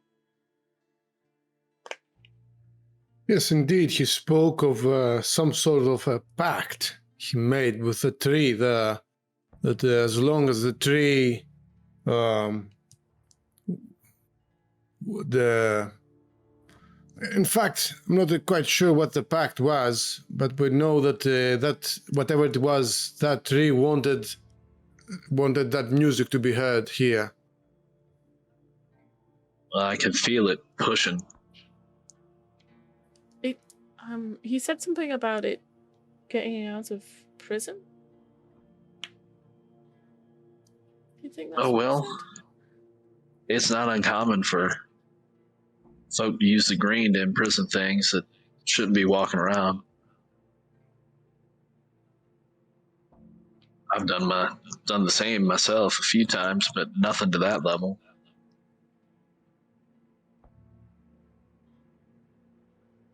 Yeah. I think we need to go. Be careful, but we need to make a stop to this.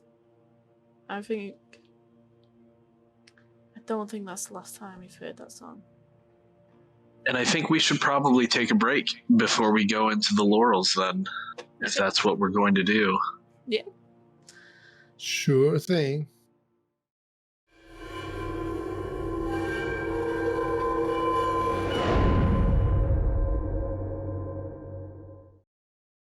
When we left, Constance had mentioned that it sounds like she's ready to go and ready to head in. To that, Odessa tells you that there's a couple of different ways you can go. She says you can head over to Stedler's farm. There's a fallen down barn there that probably has an opening into the thicket.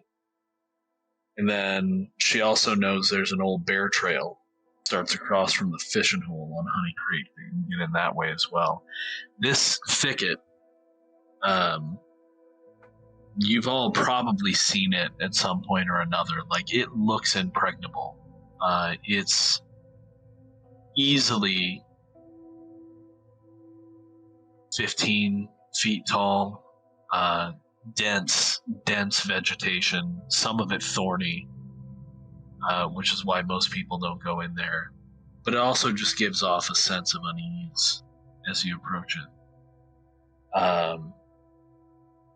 So yeah, I mean, really it's up to you if you want to head through the ruined barn or if you want to go the more natural old bear trail.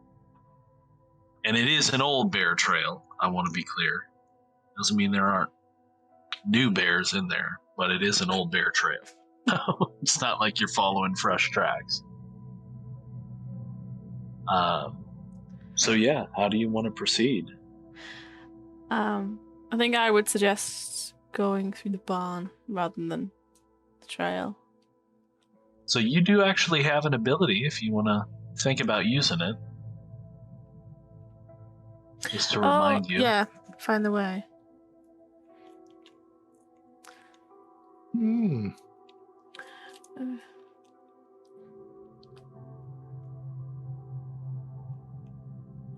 Oh, okay. Yeah, I was just thinking that was for when we were lost, but it's not. Yeah, so I can choose the better way, I guess. Essentially, yes.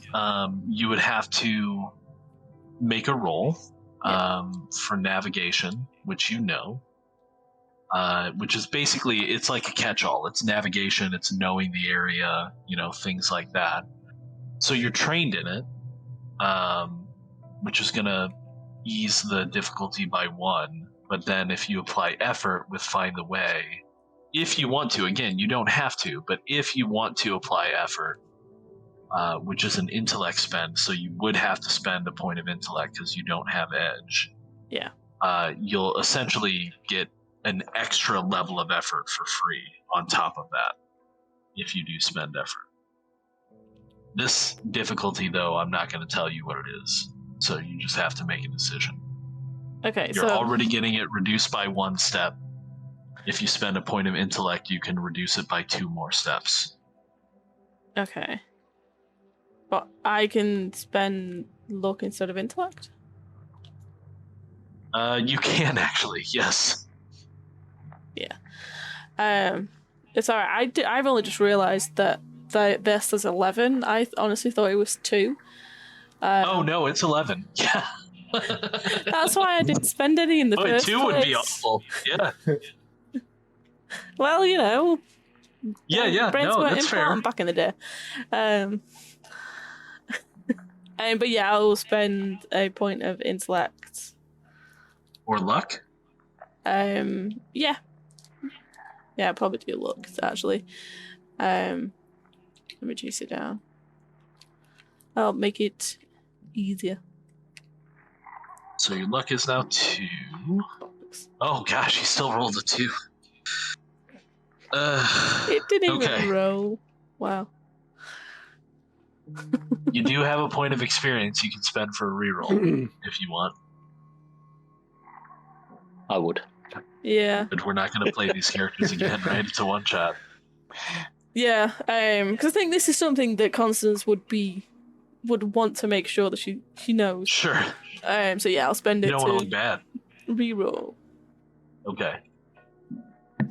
So your guess, honestly, just from being around the place, and you feel like at one point in time, when you were passing by the thicket, you feel like you saw deep within it in the distance a tree that was much taller than the other trees surrounding it. And if you had to guess, that's probably what you're going to aim for. And with that in mind, you know that it's probably going to be faster to go through the ruined barn on the Stedler's farm. Okay. So if that's the way you want to go, we can go. Yeah, so I'll just say to the others, just like as I am setting off and everything's like, so I'm pretty sure before now I've seen the tree in the distance, but I think it's the tree. It's like a giant tree that overlooks some of the other thicket.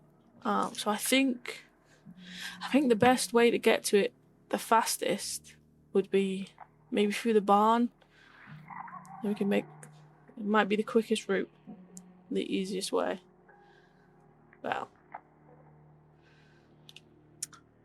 Well, So are you gonna go today, or are you gonna wait till morning? It's mid-afternoon. I think Johnny would probably ask, how long, Constance? How long do you think that the trek will take us? I mean, it's hard to say with inside the thicket, with all the stories that are floated around, the different things that can happen. It doesn't make sense, but yeah, you've heard that people in there can be in there for a long time. Like, from the outside, the thicket looks like it might be like crossed in a brisk walk in like a half an hour. Yeah. But you've heard tell of people being lost in there for days, weeks, or forever. Yeah. So I'll just kind of reiterate that, just like you know what people say about the things like this, like from the outside, we can look at it and we could be back before the moon is full in the sky. But actually, when we're in there, we don't actually know what's in there. It could be a lot thicker than we expect. Well, I think from experience, we don't want to go poking around at night. So let's rest up, have some hearty food in us, and set off at the crack of dawn in the morning. Yeah. So Odessa says you probably use one of the rooms at the boarding house. She can talk to Ruth or Biddy, get you a room there, so you can stay in town if you want, if you don't already have a room. Feel like you need supplies. She says you could probably talk to Leanie's ma. She runs the general store. But to kind of cut all that short, because we only have so long to do it, we'll assume that you all sleep in town for the evening.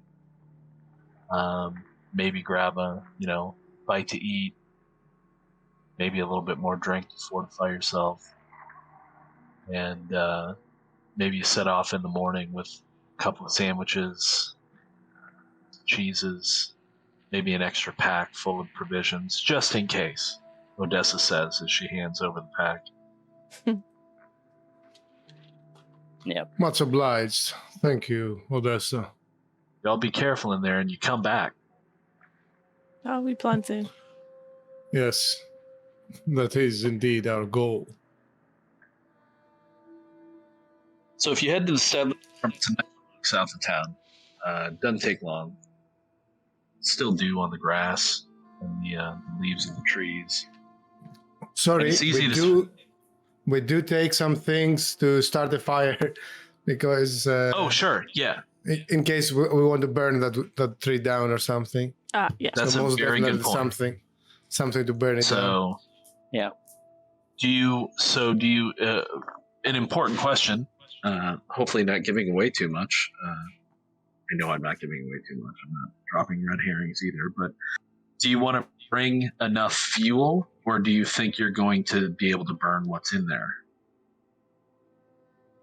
I mean, I'm just looking at the stuff that we've got on our character sheets here, and I feel like we've probably got a fair amount of stuff. I mean, I'm carrying around a camp stove, jug of moonshine, some carbide lanterns, some carbide refills, bed rolls, etc. I think Constance here's got pocket watch, camp stove, travel pack, bed rolls, compass, Ouija board, of course. Ouija board. She does. Yeah, bone plancher. I have some way to talk to the Haints. Absolutely. So yeah, I feel like we'd have the sort of the required stuff to start a decent. Definitely do. But fire. I just, I'm wondering if John, if you're thinking you want to have additional, like you want to go over the top and make sure you have like maybe, I don't know, a jug of kerosene or something like that. No. He said a tree, not like the hoods. So I'm not trying to start a wildfire, right? or something. Okay. I mean, I'm currently carrying a gallon jug of moonshine. I'm sure that'll go up. You are. Early, Well, I mean, it might not be full anymore. That's your call. But yeah, you could do. You could do. All right. So, you definitely have stuff to start a fire with, and of course, Johnny's got Dave. Trusty Dave. Yep. Good old trusty Dave. I feel like Dave should have his own case. Maybe in future. How's he going to carry it, though? That's the thing. Yeah, that's fair. How's it going to carry it? That's great. So, you head to the settler farm, and like I said, the dew's still fresh on the ground, and it's early, but y'all slept pretty restfully. There's still this kind of feel of oppression over the town, but I don't know. Maybe, like Odessa said, maybe she's doing something to keep things back. She did look a little bit more weary in the morning than she did in the previous day. Declan would definitely recognize that that's the case, that she's doing something to try and protect the town. So, when you get to the barn, you can see how the wood and the thicket just gets dense behind this barn that's almost halfway in the greenery.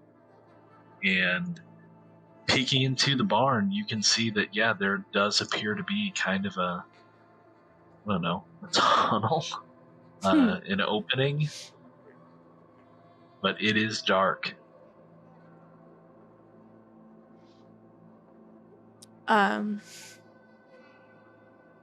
And there's almost a clear boundary, too. Like, you can see that there's almost like a delineation, almost, where the greenery stops and the ruin of the barn begins. Okay. Like putting heed to what Odessa said about keeping it out and stuff. So do you go in? Yeah. Sure. Yep. I feel like with the darkness, Johnny may take out his lantern to try and light the way, and then with one lantern in hand and Dave in the other hand, step forward and lead the way. So as you cross that line, it definitely gets dark. And after a short period of time, you emerge from this tunnel of green into a still pretty thick thicket, wood. And it's nighttime. So it's a good thing you lit your lantern. When Declan crosses the boundary, he hears something. It's like chittering, clicking, buzzing. It's not the normal voices you're used to hearing. And we won't talk about that anymore for Constance and Johnny's sake. But it's similar. And alien. But you can't quite make anything out just yet. I have an eerie feeling that we must be getting close. So as you travel into the wood, you get the sense that you're being guided. There's a path. And at a couple of points as you're walking, assuming you follow the path, is anybody going off of it? Yep. No reason to. Yeah, no. Okay. Not right now. But as you're following this path, it winds and it turns. If you happen to look back behind you, it's gone. It's not like right at your back, but the thickness of the wood seems to have closed behind you. And it would be very difficult to pass. Maybe without Dave. Ahead of you, as you're walking, you feel like a couple of times you can almost see branches or trunks or leaves literally moving out of your way, opening up, parting. As if they're scared of Dave. They know what's coming. Could be. Dave. The lamp glints off the edge of the axe. Thing. Looking back, Declan will say, it appears we have a one-way ticket now. Then the only thing for us to do is push on. I feel like Johnny would, with his logger instincts and life experience, would maybe try and take a closer look at the branches and the leaves on either side. Okay. Just see if he can see anything, feels anything as he gets closer to them. Does a path sort of start to appear as he takes steps towards either side of the path, or? No, it doesn't. Okay. But at the same time, as you take a closer look, with your experience as a logger, you have to say that it looks healthy. Like, if this were some kind of cursed forest, it doesn't look like what your brain would say cursed, right? Like, right. It smells, the earth smells healthy and good, and the trees and the leaves and the branches, everything looks lively, vigorous even. Okay. But it doesn't part ways for you. Right. Now, you feel like you could probably make a path if you wanted to. I don't feel like Johnny would want to. I feel like he'd want to stay on the given path. But I think he'd relay that information to Constance and Declan. So I'm not sure he has a sense of unease, though. Right. Declan might not actually hear Johnny talking about that, because as this moment, as you've gone deeper and followed the path, the buzzing and the chittering gets stronger. Okay. And you're starting to hear catches of language. It sounds like it's saying, "Free me? She lies? Let me out?" Nobody else can hear this. This is just Declan. Right. You see Declan rubbing his forehead and mumbling, she lies. Let me out. What? Oh my, not again. Mr. Hart, are you okay? Yes, it's there's an unhallowed, eerie presence around these woods that beckons me. Are you going to be okay? Yes, again, I know my reputation as a scientist and a man of sanity is being to question, but I do hear things when I'm close to the supernatural forces of this world. And I believe that's the case. I feel there is a spirit of some sort that has been imprisoned somewhere close, urging for weary travelers to let it out. Oh, could that be the tree? Most likely, but I think there's only one way to find out. So, we travel for maybe another hour or so, and it starts to get light again. And yeah, like the sun appears to be rising. And then it speeds up, and it hits its apogee, and it very quickly goes back down, and it's dark again. And then the sun appears to be rising again, and it speeds up, and it quickly hits its apogee, and at noon, if you guess, maybe on the third day since you've been in here, although you feel fine, you feel like you've only been walking for an hour, time seems to stabilize. As you walk into a clearing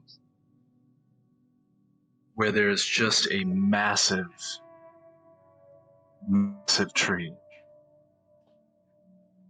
Whoa. What's that there?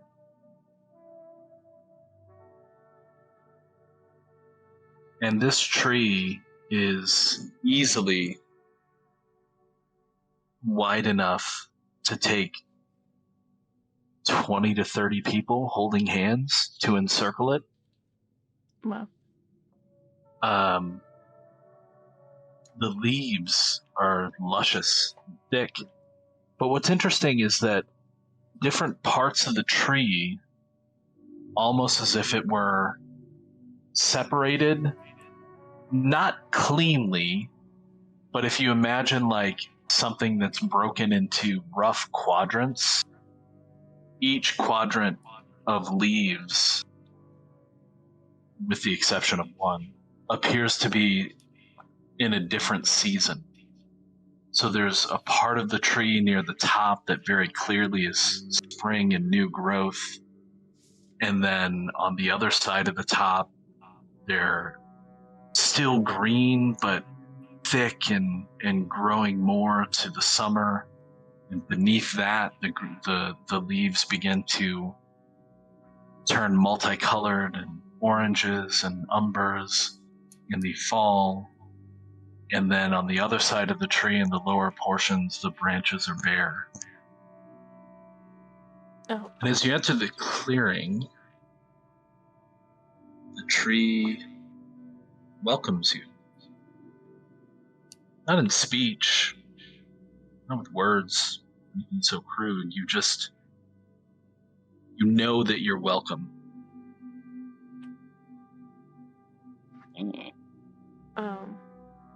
The tokens have disappeared for us, by the way. Oh, have they? Yeah. Can you see them now? We can See see it when you move them. Yeah. Oh, that's weird. Let me just get rid of them.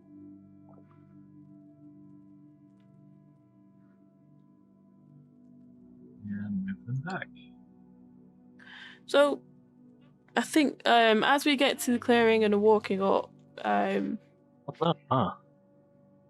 it's definitely just pure fascination from Constance, because seeing this tree from afar, you never would have noticed this. Because you would, obviously, if it's just green at the top, you just never would have known. And it's just very peculiar how it could do such a thing. So it's just turning to the others and like, do we really think this could be the tree? It doesn't look, or it doesn't feel like malice. So you feel the tree respond. Again, not with language, but it is communicating with you. And it expresses that it's not malice, it's protection. And then Declan hears that same chittering voice. Lie. Careful now, friends, because the devil often doesn't appear to be of malice and appears to be seductive. What was the whisper that I heard again, because you cut a little off and I didn't hear it? It said lies. Right as the tree was speaking. In fact, every time the tree speaks, Declan hears something different. When you entered the clearing and the tree welcomed you, the voice said, "Free me." When the tree said it was protective, the voice said, "Lies." Yeah, he's still figuring that part out.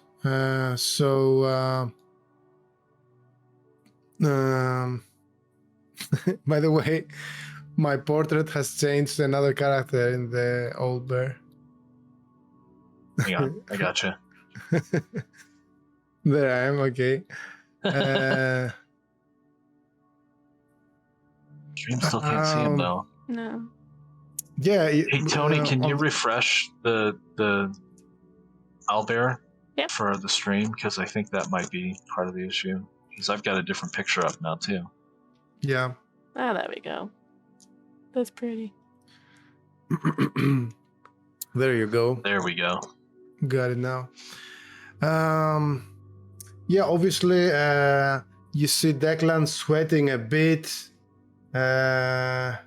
catching his forehead, massaging between his eyes, like he's definitely experiencing something more. But doesn't do necessarily anything just yet. I think that Johnny would say something along the lines of, "Well, all my years, I ain't never seen a tree quite as special as this one." And I think Johnny would take some gentle steps towards the tree, whilst putting down the lamp in a spot on the floor. So tightening his grip on Dave. Not Dave, yeah. Tightening the grip on Dave. Yeah. So the tree, in response to that, you feel its focus shift fully to Johnny. Again, there's no face, there's no head, it's just a tree, but you can feel that it's looking at you. And it expresses, "I'm not a tree." Or I wasn't. Or I was planted. Interesting. And Declan hears, "She's a prison. Free me."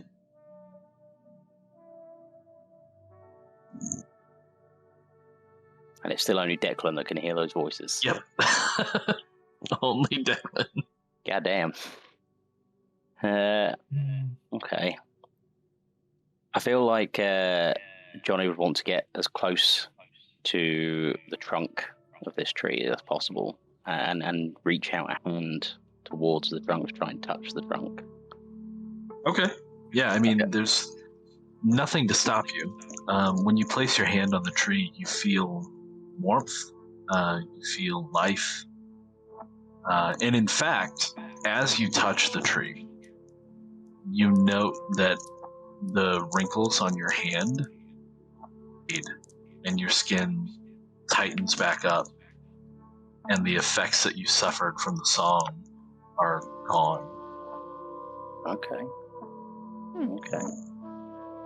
I feel like that would allow me to relax my grip a little bit on Dave, and feel less, feel more at ease. At that point, I think Johnny would step away and say, "Well, I must say, I don't know how or why, but I feel better. I feel rejuvenated, young again. I sure as hell can't explain it." So all of you, the tree addresses all of you again and expresses that it's sorry. It made a mistake, and it trusted the Luthier who came before you. It asked the Luthier to help it, but he didn't. And so he suffered the effects of a curse that has spread to Johnny, and she assumes because of that others.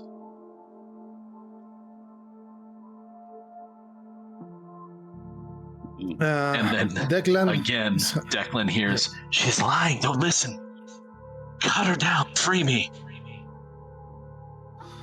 Declan is falling on his knees. He's obviously experiencing something and having his sort of ordeal.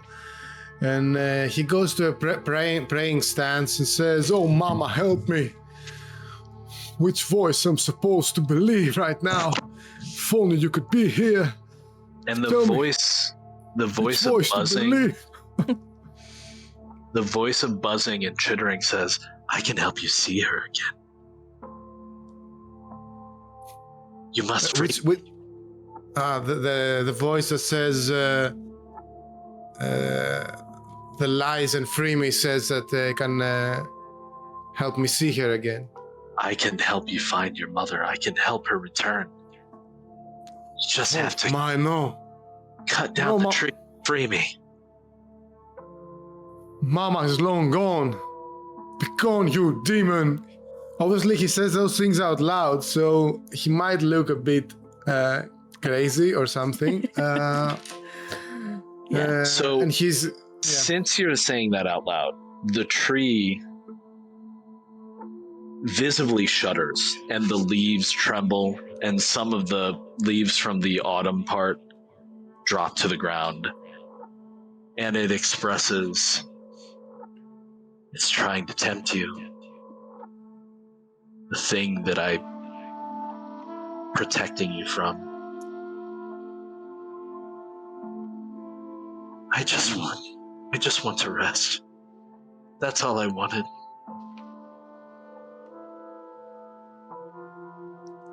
Intriguing. How are you supposed to get a rest? You're a tree. I was planted here to trap the thing beneath.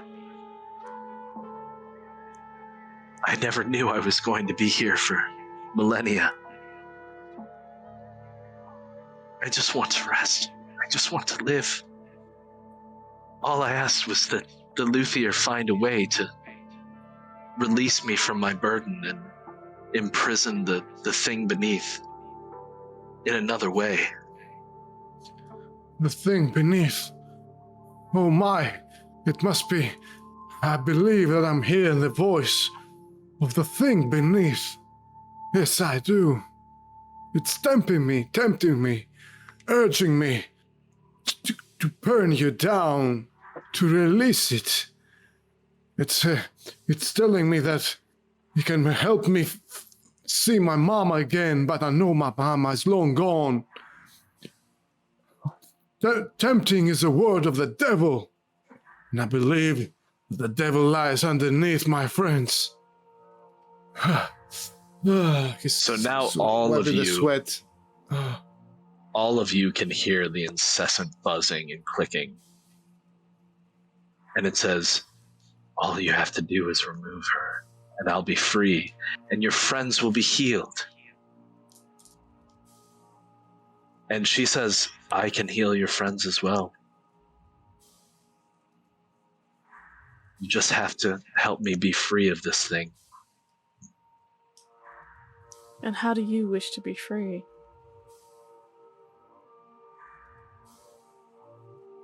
I cannot be free until you find a way to maintain the prison. So the Luthier was supposed to do the research and figure that out? Yes, I gave him a piece of myself to enable him to leave. And then he was to find a way to imprison the thing beneath and return and help me, help free me. I believe he may have been tempted by the other. He put the curse on the town. You think he put the branch into the fiddle to share a song? Oh, I told him not to use it for anything else.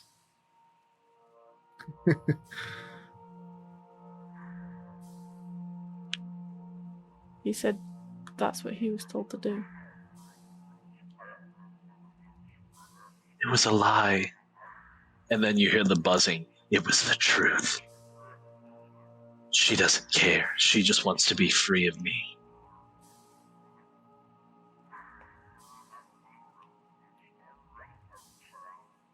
Does Declan notice that now perhaps the other two are listening to the things he is listening? I don't know. Do they indicate that in any way? I think at the first, when we first heard the buzzing and such, Constant would definitely start looking around and being very visibly confused because it just happened all of a sudden. I think in a weird way, he wouldn't be as taken back when he actually spoke. But still slightly visibly confused. And probably stepping back a bit from the tree as well. What would Johnny do? I think Johnny would have his hands over his ears at this noise. I think he'd have his eyes closed. I don't think he has much in the way of any knowledge of these sort of things. Right. Logging is his life, and knowledge of any sort of spirits or anything other than the general, I think, natural life force he feels in the forest, the general force of nature. I think this is well out of his depth, but I feel like he also maybe feels a connection to something he felt back in the woods when he was younger and was attacked. Feels some sort of connection to what he fought off, but doesn't quite know what it is. And if you so that's a really good point. And I would say that from the entities that are engaging with you, the second voice that you're now hearing feels more like the thing that attacked you in the woods than the tree does. Possibly unsurprisingly. Yep. I feel like Johnny would ask something like, have I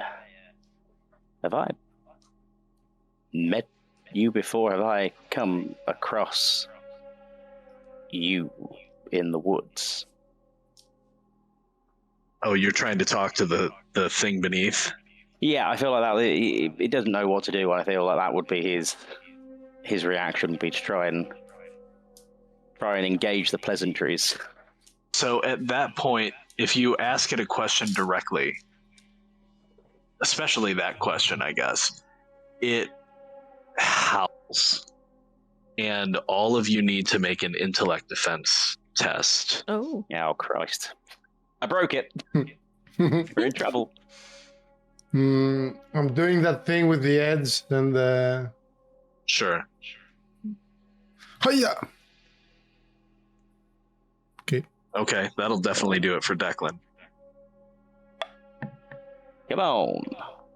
Oof. Ugh. Not so good for Johnny. Do you want to re-roll? You got that experience. Yeah, let's do it. Let's do it. Remember Not so that good for Constance. you don't get to keep it. Yeah. The exact Oh same gosh. rule. Okay, Oh, so no. I need Constance and Johnny to... You're going to lose 5 points from your intellect. Oh, ouch. Okay. As you're both pummeled to the ground by the force of this being's onslaught, as it screams at you, "I've been trapped here for a millennia!" Oh, dear And God. again, the tree shudders. And this time, Declan can actually see that the tree, it's almost like it is forced upwards slightly, as if something beneath it is trying to push it up and out of the way. Ooh. Now, Declan, who sees the other two kneeling, will get on from his knees. So as soon as they kneel now, he gets up from his knees. He wipes the tears from his eyes because he was like feeling... he was being tempted with the connection with his mom and all. And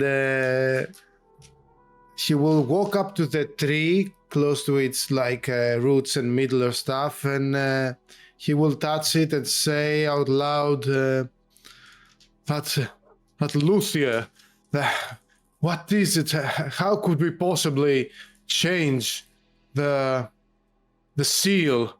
How can we keep the thing underneath imprisoned and let you free?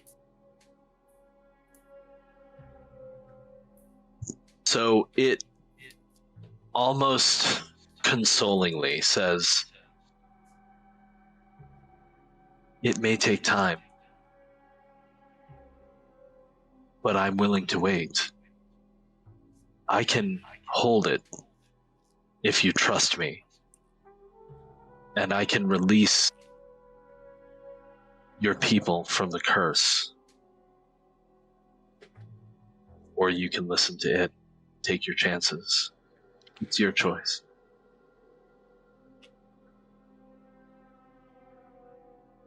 But you didn't give Balutha much time. I gave him as much time as he needed. I am here. I wish to be free, but I cannot leave, so I cannot seek other options. It was he who used a part of me in that fiddle, you say? Yeah. That's not what it was intended for.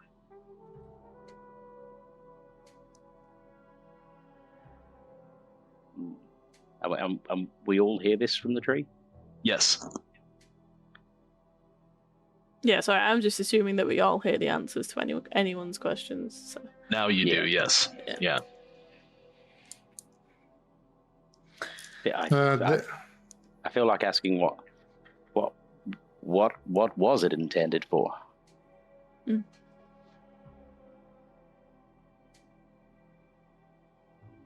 And this is where you can feel its frustration. And it says, I don't know. I need someone to free me.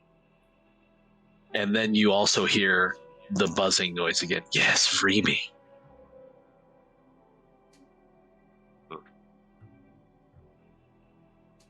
Do any of us three? I mean, obviously Johnny doesn't, but do any of us three have a better knowledge of magic and the occult that may, So or Declan, some sort of skills?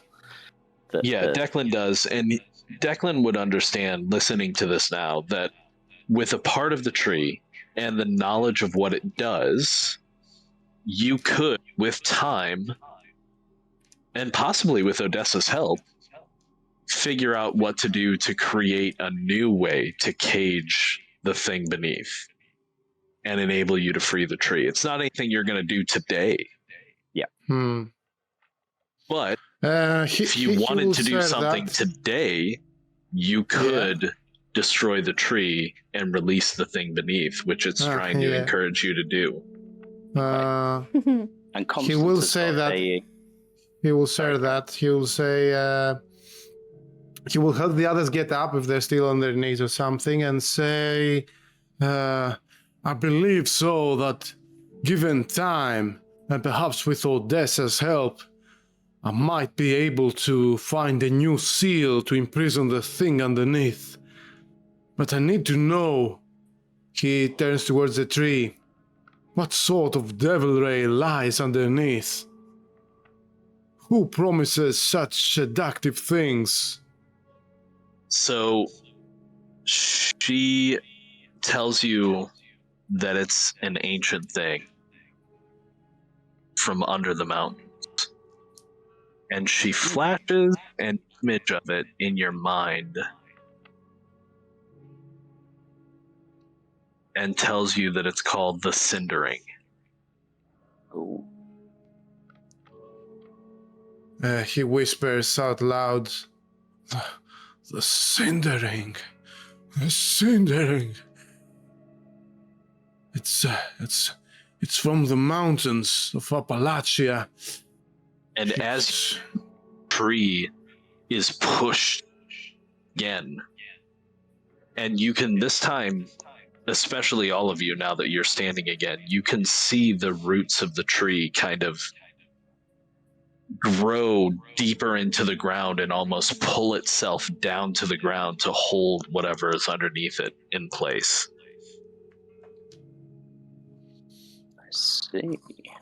I feel there's no conundrum here. We must leave and make sure that this tree lies secure until we find another method of keeping the Cindering sealed underneath the earth where it belongs.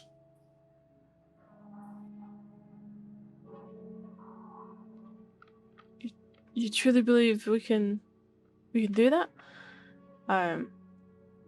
It will take time and Odessa's help, most likely. How much time can you wait? Like to the tree, to the trees. How much time can you wait? You can almost feel it shrug, maybe in a little bit of defeat, and it says, "I've already waited a millennia." I reckon a few more days you can hold up. Can't you, friend? So in that, it That's releases... Oh, you touch the tree? So as you touch the tree, your hand actually kind of melts into it. And you can feel something with your palm. Okay. Do you grasp it? Yes. So you grasp it and pull it out, and it is for lack of a better term, a stave. Maybe a rod would be more appropriate, something the size of a walking cane.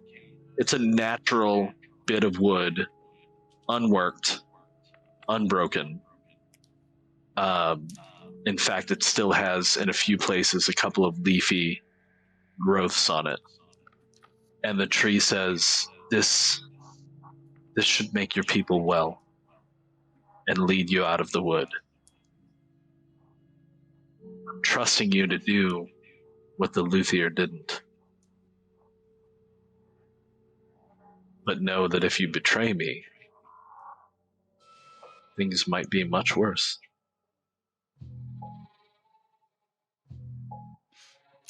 Yes, certainly mixed feelings there.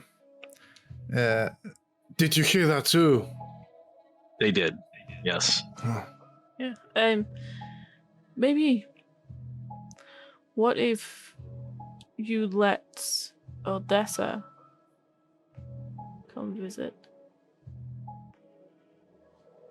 She seems blocked to enter this place. That's not my doing.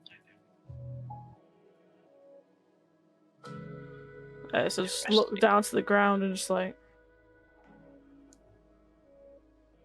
there's? Perhaps. Or maybe she's beholden to another. To another? There's more. Many more. Go. It's been several days. Your people are weakening. Several days? It's only Oh my. felt like a couple of hours. Indeed. Things are strange here. Not everything is meant to be comprehended by the feeble mind, mortal mind of ourselves. But yes, we should, I urge you, my friends, we should just leave this place as it is and keep Dave and Fire well seathed. Yeah. I think at that Johnny would take a firmer grasp on Dave, pick back up his lamp, and try and look for the path back out, saying, "Come, friends." And Yeah. Yes. finding the way is relatively easy. Much like before, the path opens before you. This time, though, it doesn't close behind you. And you emerge from the barn after, again, what feels to you like an hour or so, maybe an hour and a half. And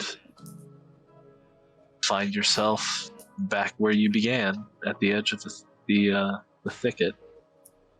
You return to town, and people are much worse off. Now Odessa is showing signs of being affected by this curse. She's got a little bit more gray at the temples, more white actually for her, because she is quite aged anyway. Her wrinkles have deepened, and when you find her, she's in her front yard. She's created some kind of a circle of stones and branches and jars of dirt and crystals, and she's standing in the center of this circle holding her ceramic knife that she keeps on her belt, and just kind of focused on it and concentrating, and doesn't even see you as you approach. Odessa, we have returned. She opens her eyes and she sees you. Are you holding the rod? Yeah. So she sees you, her eyes flit to the rod, and she faints. Rush up to her and see if she's okay. She's out cold. With the stethoscope, is her heartbeat resembling the rhythm that we heard earlier? Is it happening No. again? No, but it is slow rapidly. Okay, how about if I touch her, if I poke her with a stick? You're gonna poke her with it. I don't know really how to use it. Yeah, no, that's fair. Let's try Just poking with her. your rod. Yeah. It's just making a different turn. Wow. No, so you anoint her, shall we say, with the rod, and upon it touching her, you can immediately see kind of a warm glow spread from the point of contact throughout the rest of her body, and it reverses whatever aging has occurred. And in fact, you would swear she almost looks younger. Not too much, but maybe she's gained a few more years. And she opens her eyes and says, "Oh, what is that?"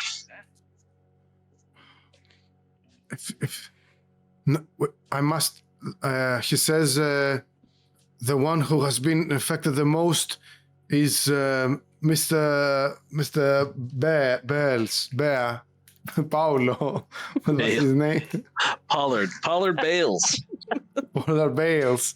I think if we should rush, we might save his life." And without waiting, he starts rushing there because he thinks. So she, as you start to move away, she reaches out and grabs your arm and says, "Oh, sweetie, he's already passed. So many have already passed. But there are some that yet remain, and we've got work to do." And with that, I think we'll call it. Wow. All right. There's a cliffhanger.